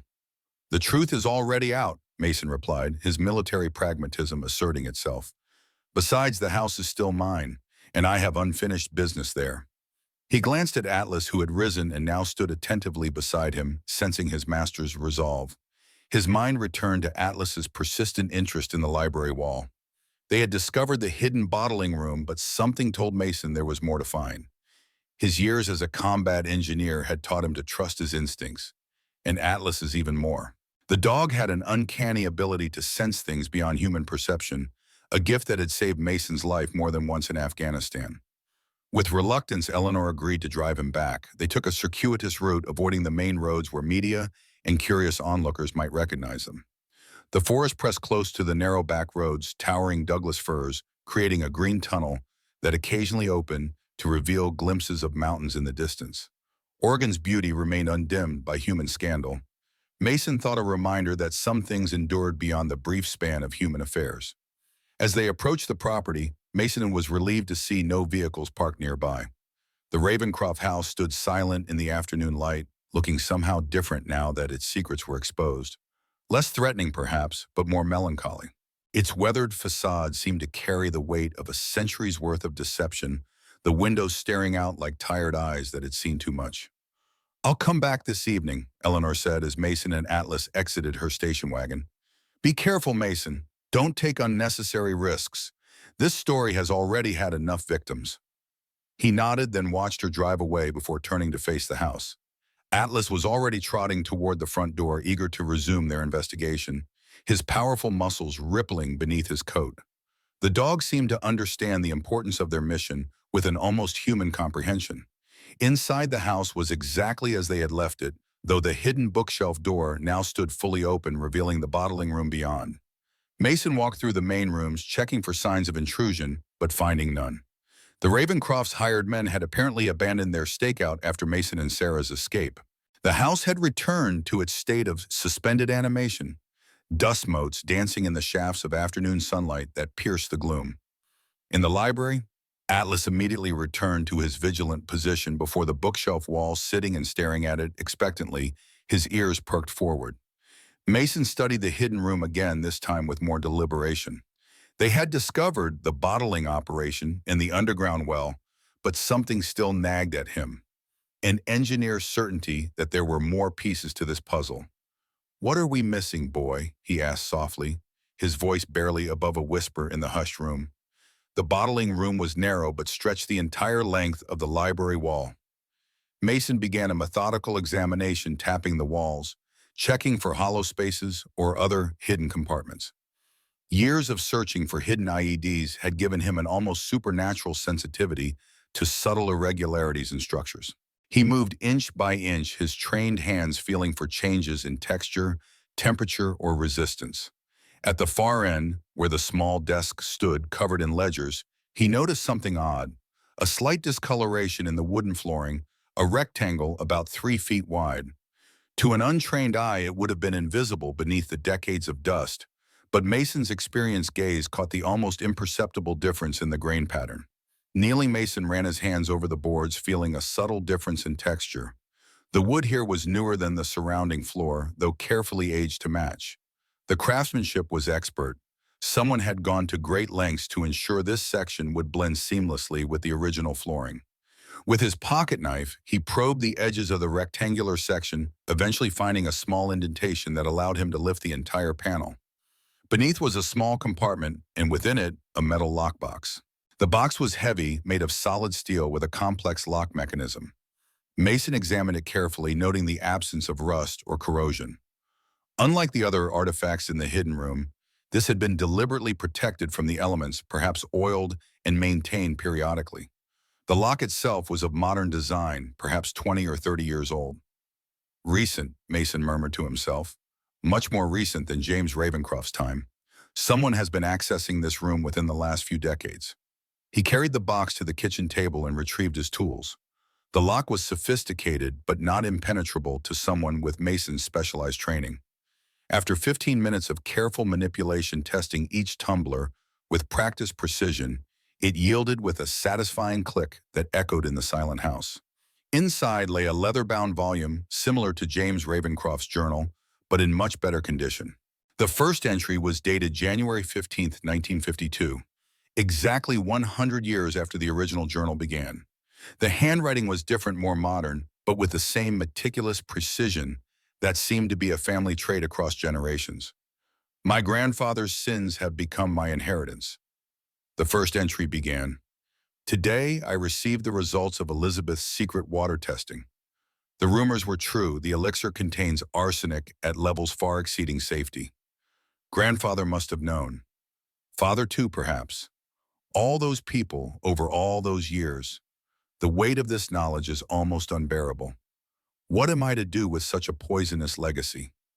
Mason turned the pages slowly, reading the private confessions of Edward Ravencroft, Richard's father. The journal documented his discovery of the family's poisonous legacy and his agonizing decision to continue the deception. Unlike James, who had written with cold calculation, Edward's entries vibrated with moral conflict and genuine distress. "To reveal the truth now would destroy everything," one entry read. "Not just the family name, but the entire town that depends on us. 300 families would lose their livelihoods overnight. The Ravencroft name would become synonymous with death and deception. I have shut down the bottling operations, sealed the underground access. The spring will remain capped, the room hidden. No one else needs suffer. But God help me, I cannot bring myself to expose what came before. The debt remains unpaid, the scales unbalanced." The entries continued through the decades, revealing Edward's internal struggle and his increasingly desperate efforts to conceal the family secret while battling his own conscience. He documented nightmares, bouts of heavy drinking, and periods of deep depression, a man haunted by knowledge he couldn't share but couldn't escape. The final pages, however, contained a shocking revelation. In 1978, Edward had commissioned a private investigator to track down the families of known elixir customers. Using company resources and his private fortune, he had established a secret trust fund to provide anonymous financial support to those who might have suffered from the poison's effects. The payments were disguised as scholarships, unexpected insurance payouts, or anonymous donations during times of hardship. "It is not justice," the last entry read, "but it is the only atonement I can offer without destroying the lives that depend on the Ravencroft name. I will carry this burden to my grave, knowing it is insufficient, knowing I have chosen the coward's path. May God forgive me, for I cannot forgive myself. Accompanying the journal were bank statements, trust documents, and a list of recipient families stretching across the country. Over the years, Edward Ravencroft had spent millions in his quiet attempt at redemption, a fortune that had flowed silently to the descendants of those his grandfather had poisoned, all while maintaining the family's carefully constructed facade of respectability. Mason sat back processing this unexpected twist. Edward's journal revealed a man trapped between guilt and responsibility, making the only compromise he felt possible. It didn't excuse the continued cover-up, but it added a layer of complexity to the Ravencroft legacy that the public narrative had missed. The black and white tale of villainous profiteers had gained shades of gray, not exonerating but humanizing. As Mason photographed the new evidence, carefully documenting each page and the accompanying financial records, his phone rang. It was Sarah, her voice tight with the urgency that had become familiar over the past days. "Mason, things are getting complicated," she said without preamble. "Richard Ravencroft has issued a statement denying all knowledge of the poisoned water. He's claiming Victoria is mentally unstable and has fabricated evidence to damage the family out of personal resentment. He's painting her as a disgruntled daughter with an environmental agenda who's willing to destroy her own family for political gain." Mason's jaw tightened, anger rising at Richard's attempted character assassination of his own daughter. "That's not going to work. The evidence is too strong. Victoria has documentation stretching back decades." "There's more," Sarah continued, her voice dropping slightly as if she feared being overheard. "Thomas Ravencroft has filed an emergency injunction to have the house declared a hazardous site due to potential arsenic contamination. He's asking the court to order immediate demolition on public safety grounds. The hearing is scheduled for tomorrow morning, and he's managed to find a judge who's sympathetic to the family. He's trying to destroy any remaining evidence," Mason said, anger rising in his chest. "Clear away the physical proof before investigators can thoroughly document it." "Exactly," Sarah confirmed. "The state police are trying to get the case reassigned to another judge, but there's no guarantee they'll succeed in time. We need something definitive, Mason, something that proves the current Ravencrofts knew about the poisoned water and were actively involved in covering it up. Otherwise, they might manage to distance themselves, claim they were innocent of their ancestors' crimes." Mason looked down at Edward's journal, the damning account of generational guilt. "I might have found it." Edward Ravencroft, Richard's father, kept his own journal. He discovered the arsenic in 1952 and shut down the bottling operation, but kept the secret. He also set up a trust fund for affected families, millions of dollars distributed anonymously over decades. "That's huge," Sarah said, excitement edging into her voice. "But it doesn't directly implicate Richard or Thomas. They could still claim ignorance, say Edward never shared the family secret with them." Mason flipped to the final pages of the journal, scanning the entries from the mid-1980s. "Wait, there's something here." The last few entries, dated 1985, mentioned Edward's declining health and his fateful decision to share the truth with his son before dying. "I have told Richard everything," the entry read. "He must understand the weight he will carry, the debt that remains unpaid." To my surprise, he showed little shock, as if he had long suspected. His only concern was for the company's future. "The past is dead," he said.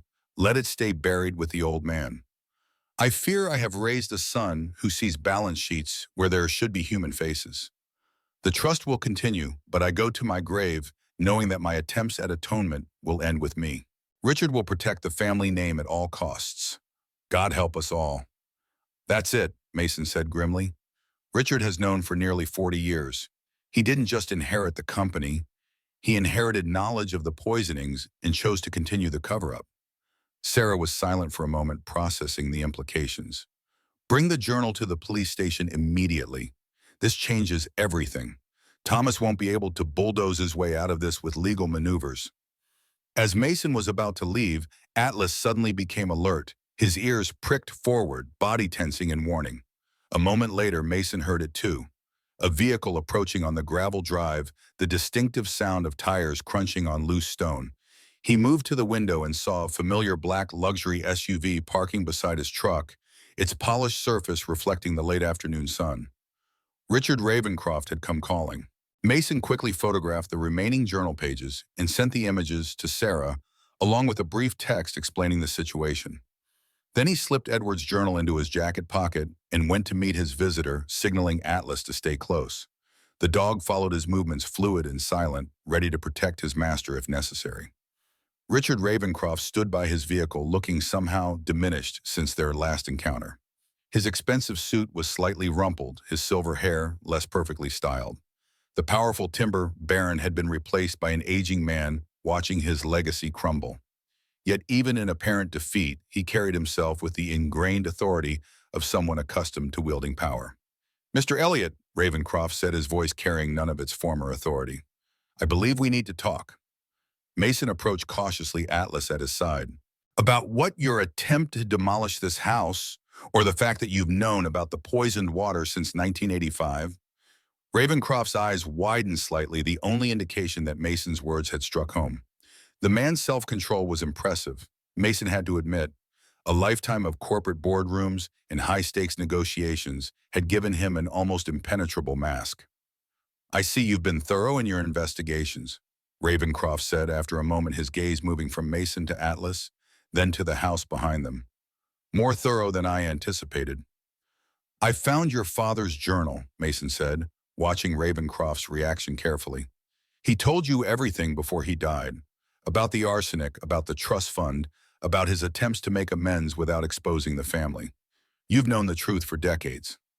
Ravencroft was silent for a long moment, looking past Mason at the old house, as if seeing it through the lens of memory rather than present reality.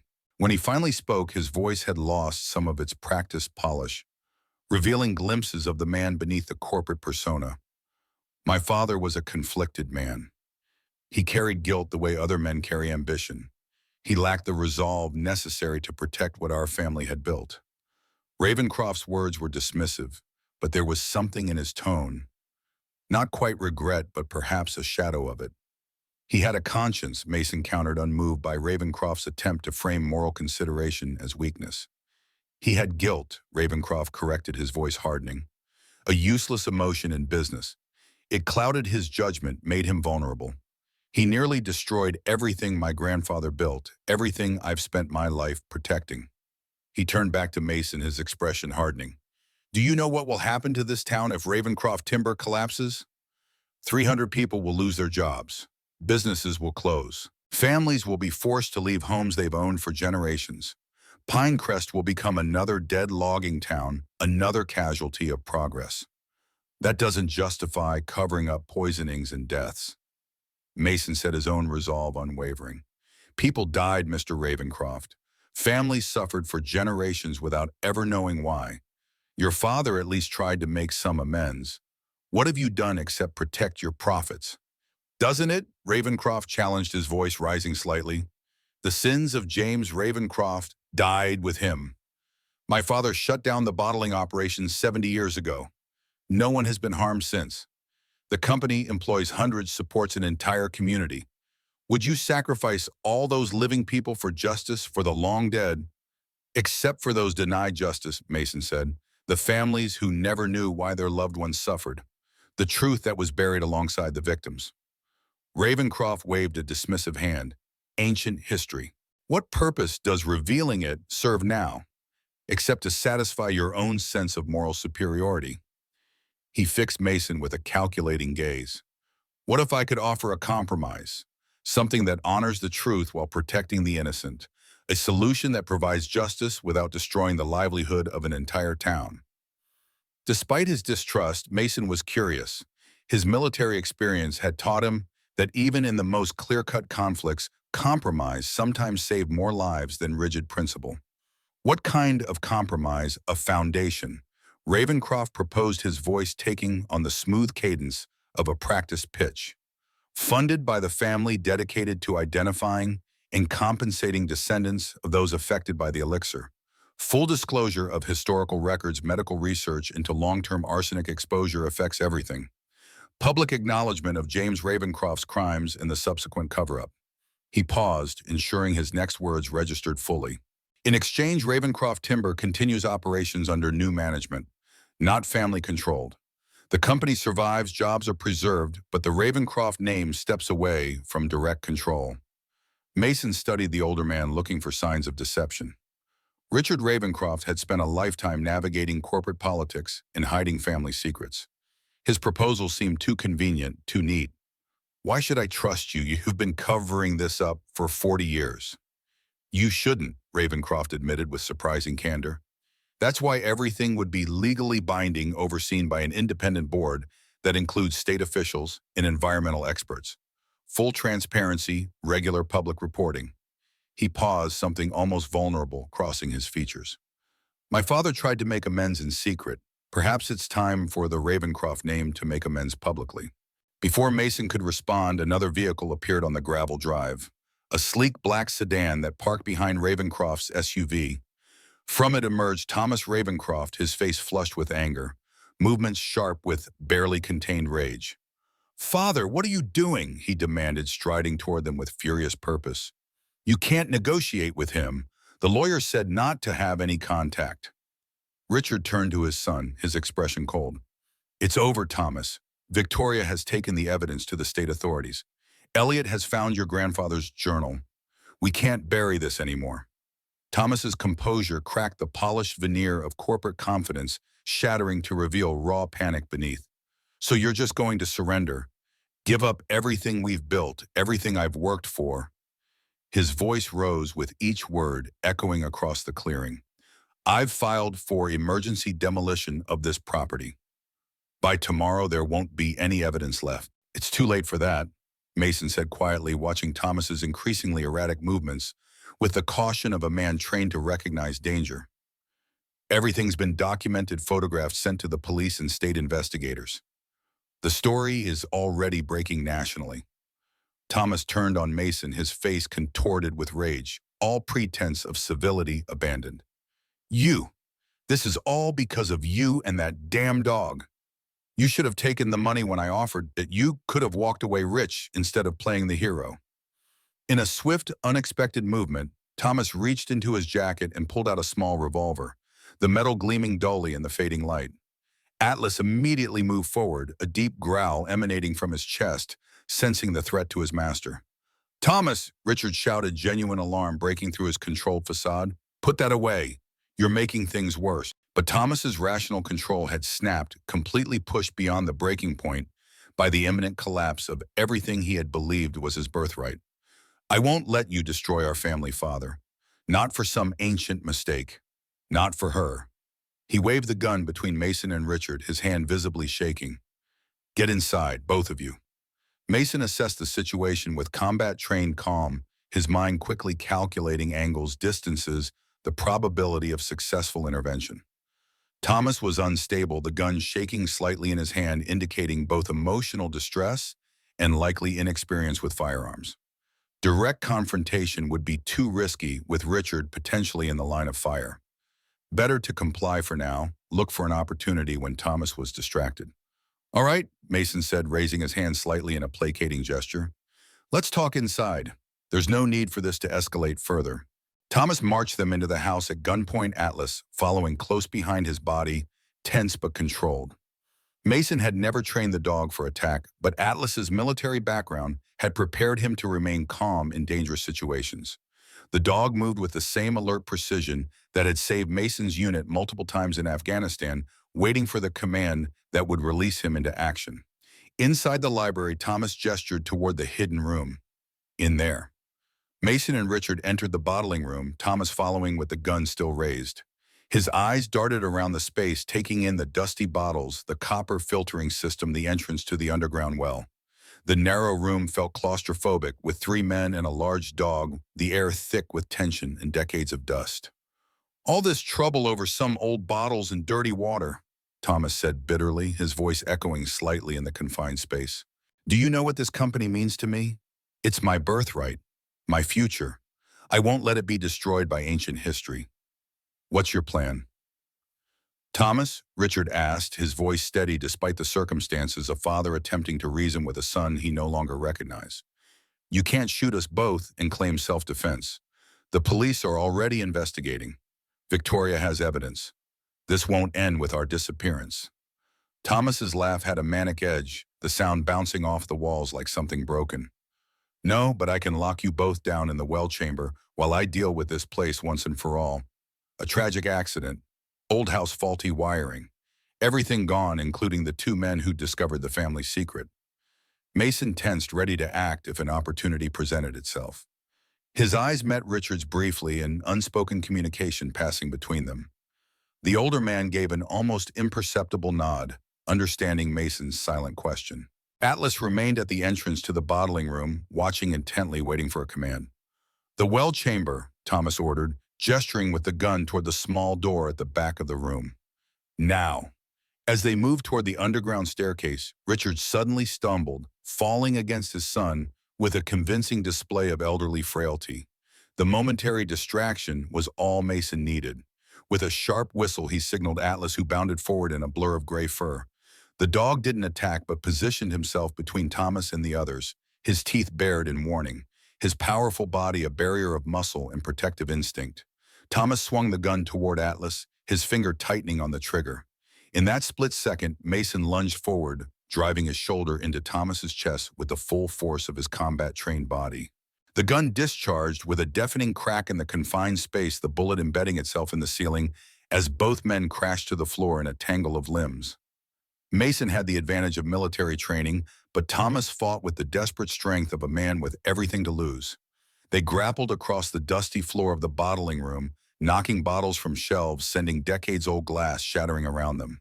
The air filled with the acrid scent of ancient chemicals and the metallic tang of blood as Mason's cheek was cut by broken glass. Richard Ravencroft backed away from the struggle, his face pale with shock. The corporate titan, suddenly an old man confronted with violence he had never personally wielded. Atlas circled the fighting men, looking for an opportunity to help, but unable to intervene without risking Mason. The fight surged toward the desk where Mason had found Edward's journal. Thomas's hand closed around a heavy brass paperweight, swinging it toward Mason's head with murderous intent. Mason blocked the blow but lost his balance, stumbling backward against the shelves, more bottles crashing to the floor. Thomas advanced, raising the paperweight again, his face twisted with a rage that had been building for years, perhaps decades. The fury of a man who had spent his life in the shadow of family secrets, who had internalized the pressure to protect the Ravencroft name at all costs. Before he could strike, Atlas darted forward, clamping his powerful jaws around Thomas's wrist. The dog didn't bite down with full force, his training too ingrained for that. But the pressure was enough to make Thomas howl in pain and drop his improvised weapon. Mason recovered quickly, tackling Thomas to the ground. This time he secured the other man's arms behind his back, using his belt as an improvised restraint. Years of combat experience had given Mason the skills to subdue an opponent without causing unnecessary harm. A mercy Thomas likely wouldn't have shown had their positions been reversed. "It's over, Thomas," he said, breathing heavily from the exertion. "The truth is out. You can't change that with violence." Thomas slumped in defeat, the fight draining out of him as suddenly as it had erupted. Richard Ravencroft stood silently by the entrance, looking at his son with a mixture of sadness and resignation. A father witnessing the culmination of generations of lies. The sound of sirens approached in the distance, growing louder with each passing moment. Someone, likely Sarah or Eleanor, had alerted the police to the confrontation at the Ravencroft house. The wail of emergency vehicles seemed to underscore the finality of the moment, the inescapable reckoning that had been a century in the making. Within minutes, the property was swarming with state police officers. Thomas was taken into custody, charged with attempted murder and conspiracy. Richard Ravencroft, though not arrested, was escorted to the police station for further questioning about his knowledge of the poisoned water and the subsequent cover-up. The patriarchs of Pinerest's founding family left the property not in their luxury vehicles but in police cars, a sight that would have been unimaginable just days before. As the chaos subsided, Mason found himself once again on the porch steps, Atlas beside him, both exhausted from the confrontation. The setting sun cast long shadows across the clearing, turning the old house golden in its fading light. For the first time since arriving, Mason felt the property had released some of its tension, as if the revelation of its secrets had begun a process of healing. Sarah arrived shortly after the police, having been notified of the incident. Her reporter's notebook was forgotten as she rushed to check on Mason, her professional distance giving way to genuine concern. "Are you all right?" she asked, examining the cut on his cheek from the fight, her fingers gentle against his skin. Mason nodded, the adrenaline of combat gradually fading from his system, leaving the familiar ache of strained muscles and bruised knuckles. "I've had worse. Much worse." Sarah sat beside him, her shoulder touching his in a gesture of quiet support that required no words. Atlas laid his head on Mason's knee, offering his own form of comfort. The three of them sat in companionable silence as darkness gathered and the last police vehicle departed. "Victoria called," Sarah said eventually. "Richard reached out to her before coming here. He proposed the foundation idea to her too. She thinks it might be viable with the right oversight." "Do you think he's sincere?" Mason asked, still uncertain about Richard's motivations despite witnessing the man's conflict firsthand. Sarah considered the question carefully, her journalist's instinct for truth weighing the evidence. "I think he sees it as the only way to salvage anything from this disaster. But whether it's genuine remorse or just pragmatism," she shrugged. "Either way, it might be the best outcome for everyone. Justice for the victim, compensation for their descendants, preservation of the town's economic foundation."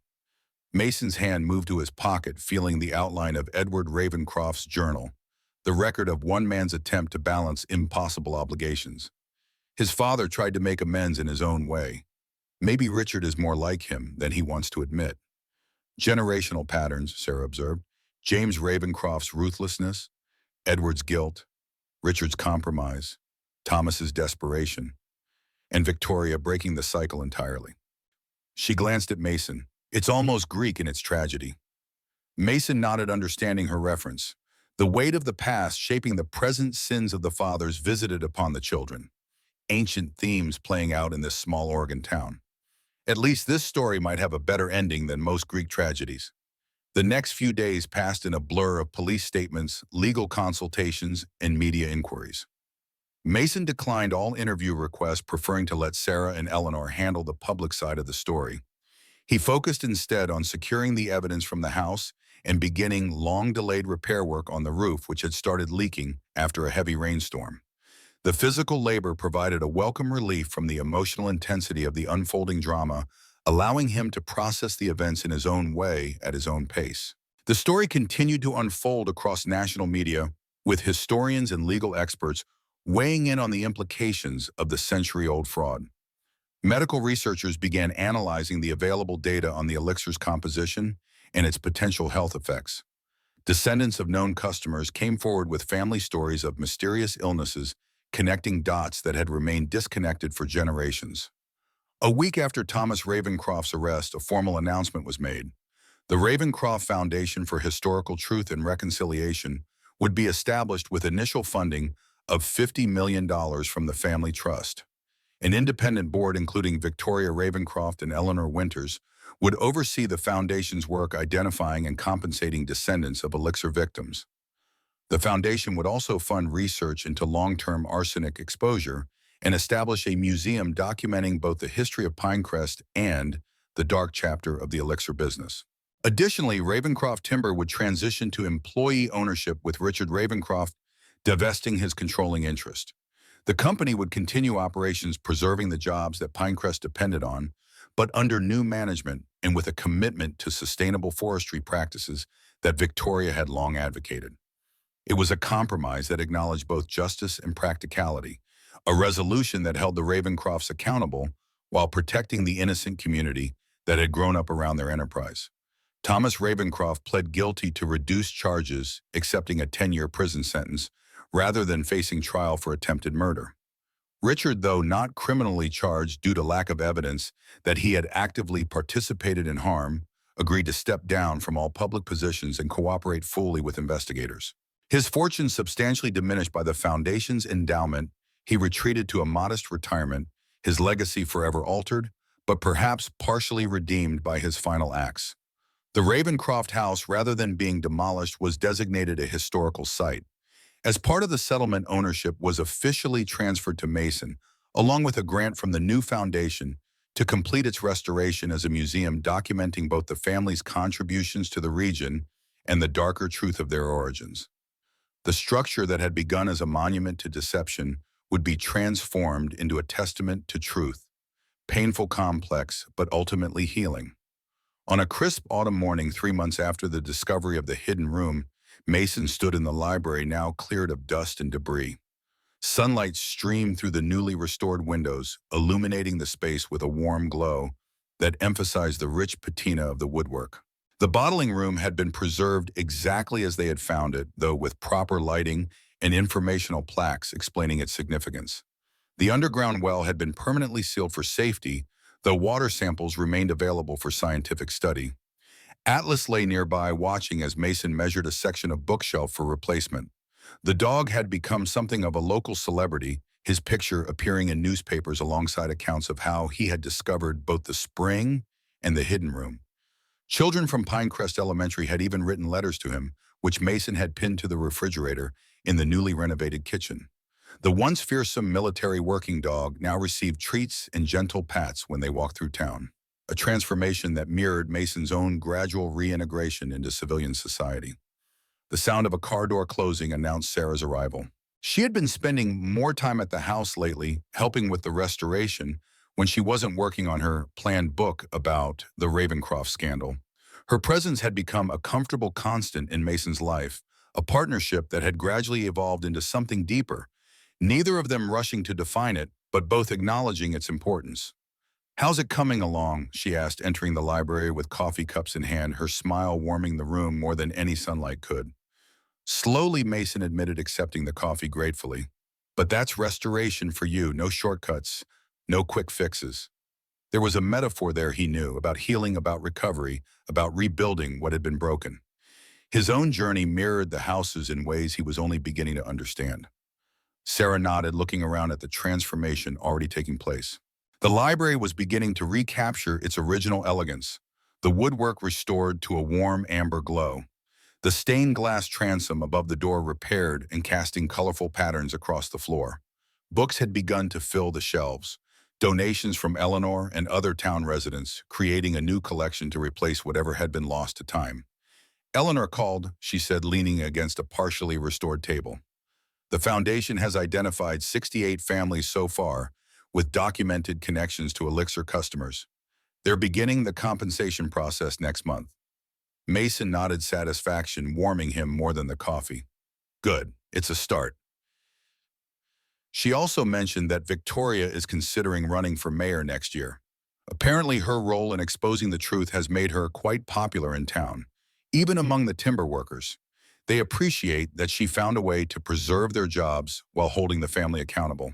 "The Ravencroft name being used for healing instead of harm," Mason observed. "Fitting." They moved to the porch now, fully rebuilt and furnished with comfortable chairs that Mason had crafted himself from local wood. The view stretched across the clearing to the forest beyond, where the late afternoon sun filtered through the tall firs, creating an almost cathedral-like effect. At the edge of the yard, the spring that had once been capped now flowed freely through the channel Mason had created, its clear water catching the light as it made its way toward the distant creek. Atlas joined them, settling at Mason's feet with a contented sigh. The dog had aged visibly in the months since their arrival at Pinecrest Gray, showing more prominently around his muzzle, his movements occasionally stiffened by the joint pain common to his breed. But his eyes remained alert and intelligent, his devotion to Mason unwavering. They had been through war together, had faced death and survived, had crossed the country in search of peace. Now they had found it in the most unlikely of places. "I've been thinking," Sarah said, after a comfortable silence. "When the museum is finished, what will you do? Move on to another project?" Mason considered the question, watching the play of light through the trees. The question touched on something deeper. Not just his next project, but the direction of his life. His nightmares had become less frequent since coming to Pinecrest. The constant hypervigilance, the feeling of being perpetually on edge, had gradually receded. He still had difficult days, moments when the past threatened to overwhelm him, but they were fewer and farther between. The house, with all its challenges and revelations, had provided not just occupation, but purpose, something he had lost when he left the military. "I think Atlas and I might stay," he said, finally, the decision feeling right as he spoke it aloud. "This place, it needed healing. Maybe we did too." Sarah's hand found his fingers intertwining naturally, a gesture that spoke volumes about the connection that had grown between them. The house chose well when it found you two. Mason smiled, a genuine expression that had once been rare for him. Or maybe Atlas chose well. He's always been the smarter one.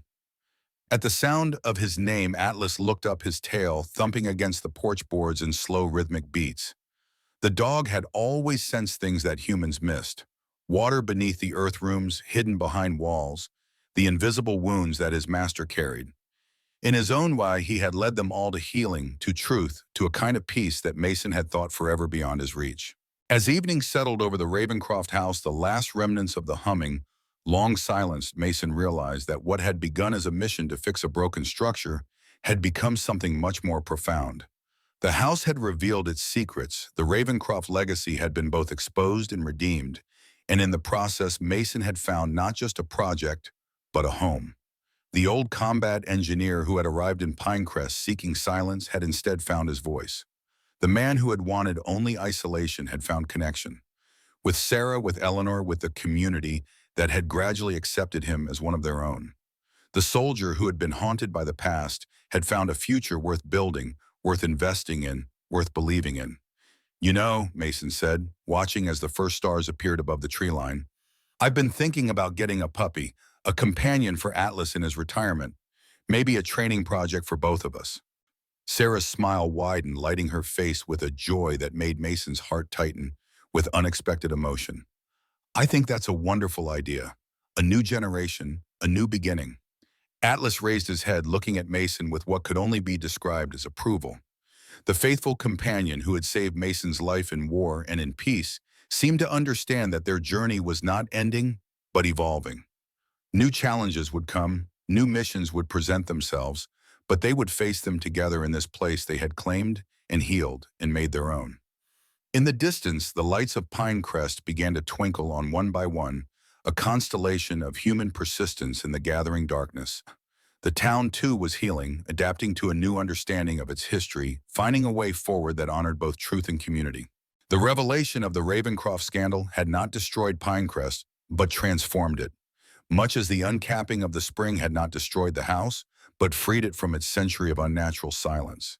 The Ravencroft house stood solid against the gathering darkness, its windows glowing with warm light, no longer a repository of secrets, but a testament to truth revealed and wounds mended. The echoes within its walls had finally fallen silent, replaced by the sounds of life and restoration. And in that silence, in that peace, Mason Elliott had found the one thing he had never expected to find again after the war. He had found his way home.